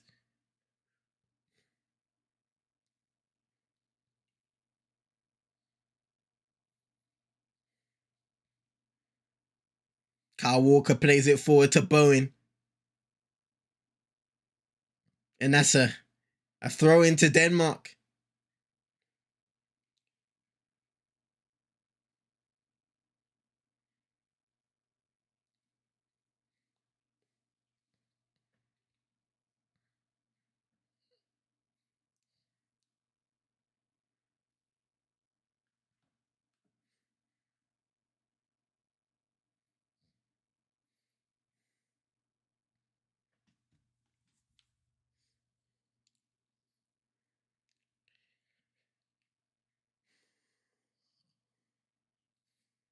Denmark, as it currently stands, have won just once in their last 6 group stage games at the European Championships. For all their positivity in this game, they haven't been able to find that second goal. As for England,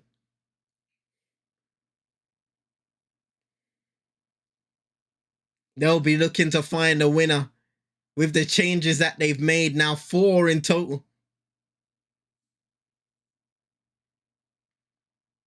Jared Bowen, and he gives away a foul on Yannick Vestergaard, who went down contesting for a header.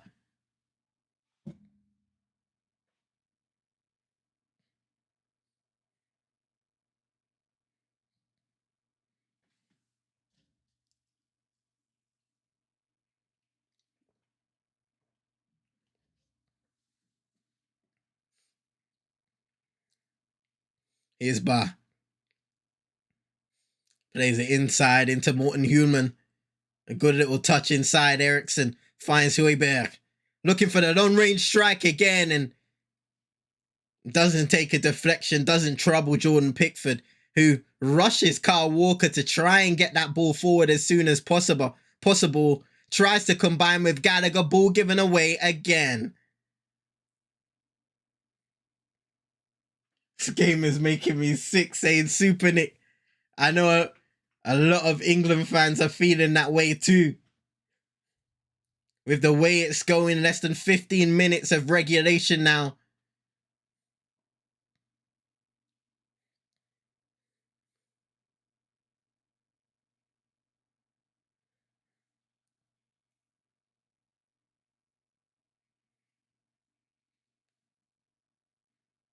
Yusuf Poulsen wanted a foul on Mark Gay, but he ended up just defending well, staying strong and making sure the substitute couldn't get there.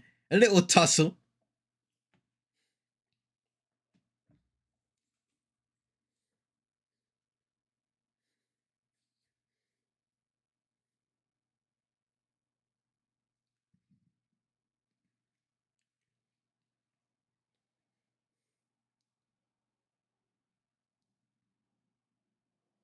Højbjerg.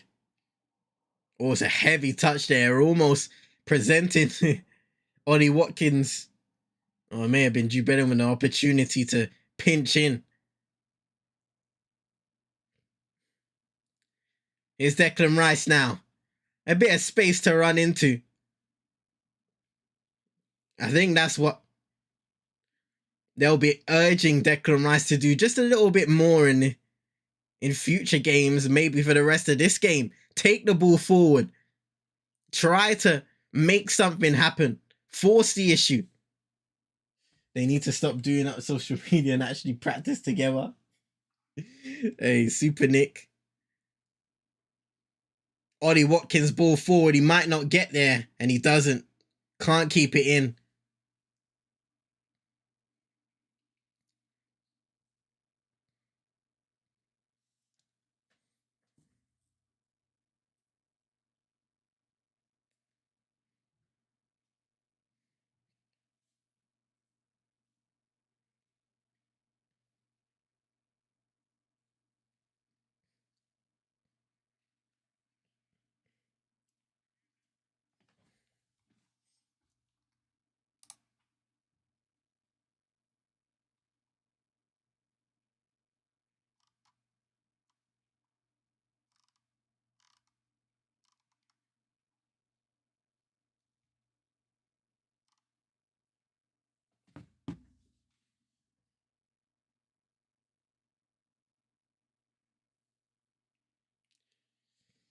Oh, wow. Another free kick given away to England, but it may have been in a very, very dangerous position had it not been a foul. A little too much physicality by Højbjerg on Eze.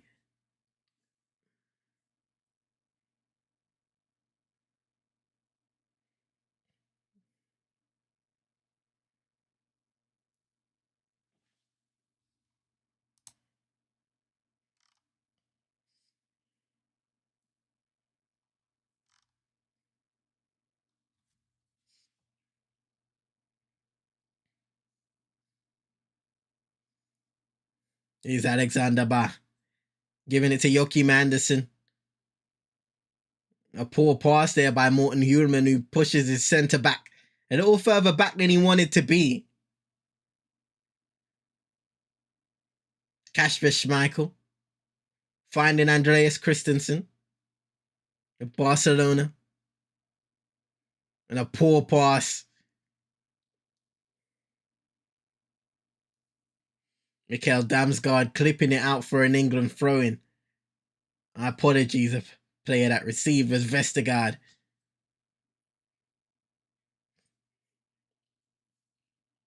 Here's Mark Gay. Declan Rice. Stones just taking a touch back. Playing it over the top towards Watkins. Headed away by Joachim Andersen. Ball won back by Bellingham. He turns, he gives it to Bowen. 1 touch, 2 touch forward, and the ball into Ollie Watkins. Can't receive and just take it in his stride that time around. Watkins has had a superb club season for Aston Villa. Up there with one of the top scorers in the Premier League.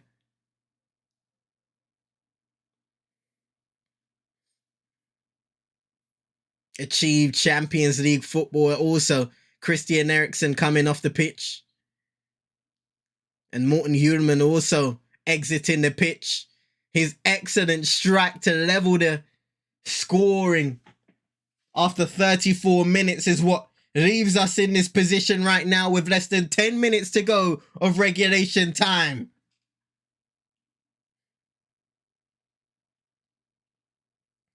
So Hjulman and Eriksen exiting the pitch for Norgard and Skov Olsen. Christian Norgard, 30 years of age, also playing for Brentford. Andreas Skov Olsen, 24 years of age, playing in Club Bruges.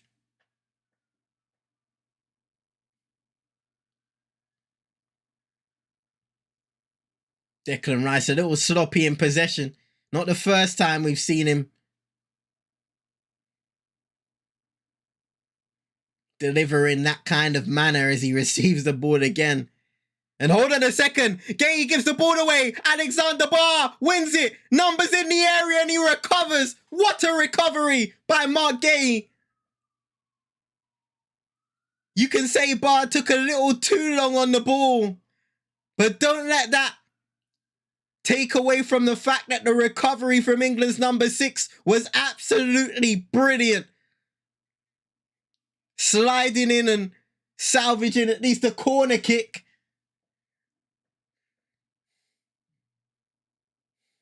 But a substitute there, Alexander Barr, needed to make a quicker decision. Yusuf Poulsen was in the area waiting. Corner kick, oh my goodness. Andreas Christensen, the ball fell to him in an awkward angle, almost bounced just before he got contact and the ball flies over the bar. But that was a chance for Denmark. Yusuf Poulsen missed a header as he was tangling with Kieran Trippier. And as Gay tried to recover again, Christensen just couldn't get the ball directed in front of goal. Here come Denmark again. Gallagher in there. Højbjerg! Oh, wide.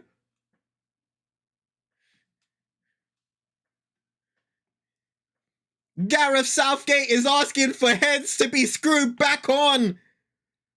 While Pierre-Emile Højbjerg almost gives Denmark the lead. Shifts on his right foot. Nothing Jordan Pickford could have done except for watch the ball fly wide of his post. Sloppy FC, saying Super Nick. That has been England for the majority of this game after taking the lead. Lacking quality in possession. Mistakes are many.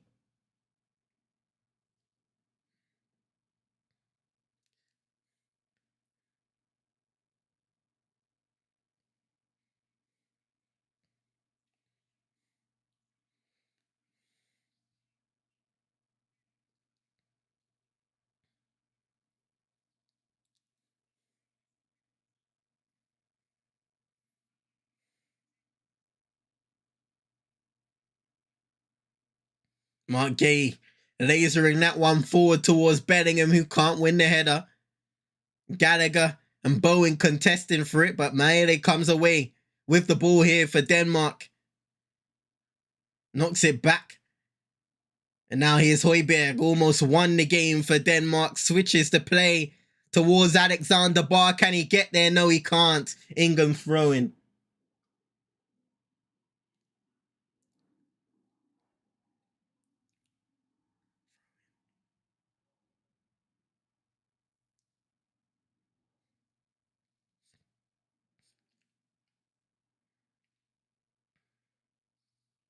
Four minutes to go now.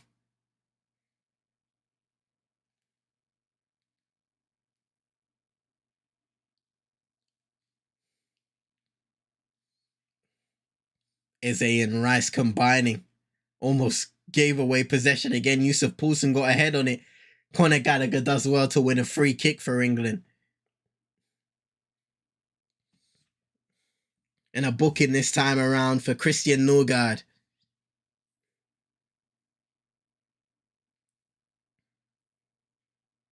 Jared Bowen, nice touch inside. Tries to get past Højbjerg, gets challenged. Christian Poulsen, Yusuf Poulsen, sorry, does a great job of holding up the ball, bringing others into play. Alexander Barr.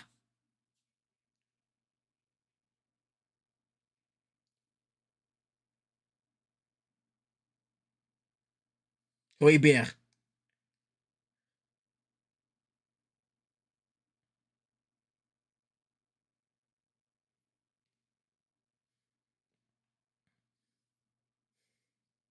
Andreas Christensen, now Norgard. Yannick Vestergaard. Just playing the ball forward, not taking any risks. And Mark Gay wins a free kick. SOS!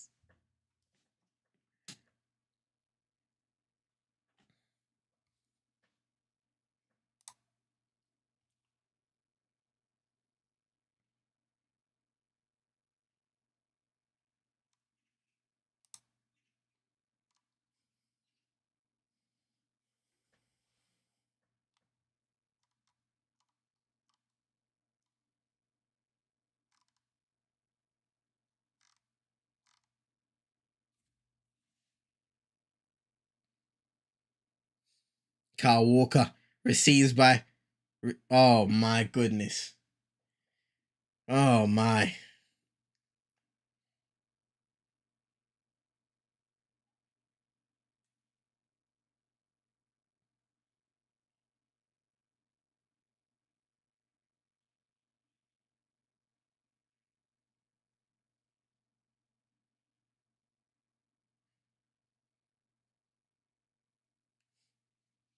If they don't use Cole in this campaign, they will regret it, saying Super Nick. Cole Palmer also coming off a superb individual season. Not the greatest club-wise for Chelsea, but he was a big part of their positive moments. Look at poor Kobe. Yeah, Kobe Manu, Adam Wharton as well. On the bench, a lot of people believe he could have a positive impact. Young Crystal Palace star. Coming in from Blackburn Rovers. And playing a pivotal role under Oliver Glasner. It's true. It's true. Anthony Gordon.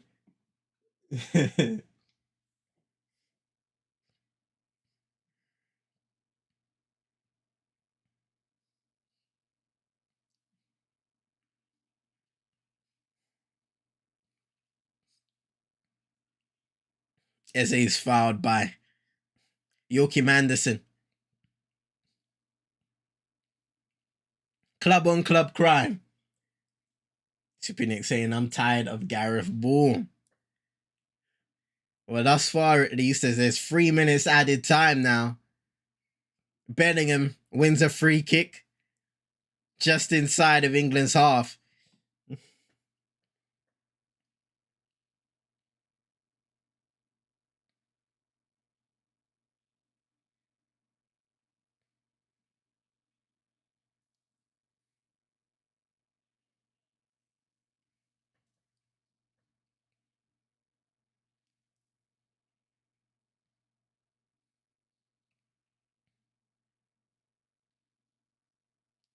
Ball played up to Watkins, headed away by Alexander Ba. Now Christian Norgard. Poulsen. Oh, no. No free kick for Denmark. England free kick again. As Poulsen is just grabbing the left leg. But he does kind of foul Mark Gay there. Gets in front of him in a forceful manner.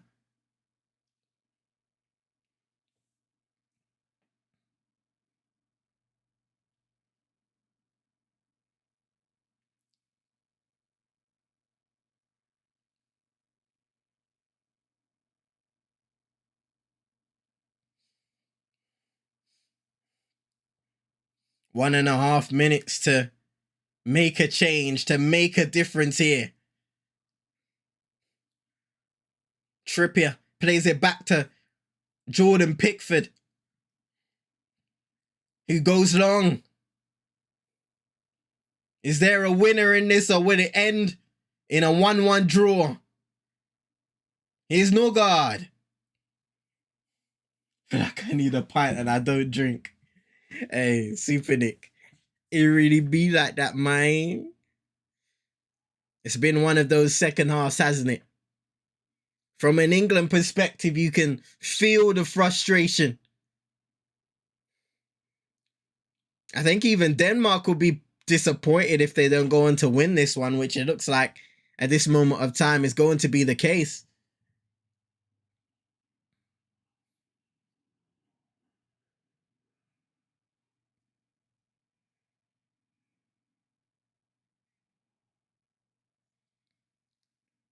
Pickford knocks it long again. 20 seconds to go of added time. Bellingham over to Eze, tries to pick up the ball. Bowen was trying to run onto it, cleared away momentarily. Here's John Stones. Less than 10 seconds to go now. 5. Kyle Walker. Stones. 93 minutes has been achieved. And that is that. We have boos at full time for that England performance after getting away with a 1-0 victory against Serbia. They were tested once again by the Danes and weren't able to achieve and end this fixture successful. 4 points for England still puts them in a favourable position in Group C, top of the group on 4 points. 2 away from Denmark and Slovenia, but still questions will be asked of this performance. Question will be asked of the performances of those players out there and the tactical setup of Gareth Southgate. Things have just not clicked over the 2 games thus far in this European Championship competition. And with 1 game to go now against Slovenia, the expectation, of course, will be for England to qualify. But my goodness, has it been a tough watch thus far for England fans, for football fans in general. Lackadaisical performances over the majority of both of the Serbia and now Denmark games. England just lacking that zip, lacking that level of urgency, the creativity, making mistakes that are costing them defensively. The mistake that led to Morten Hjulmand's goal, of course. Harry Kane from a throw-in just hastily clearing the ball and miskicking the ball.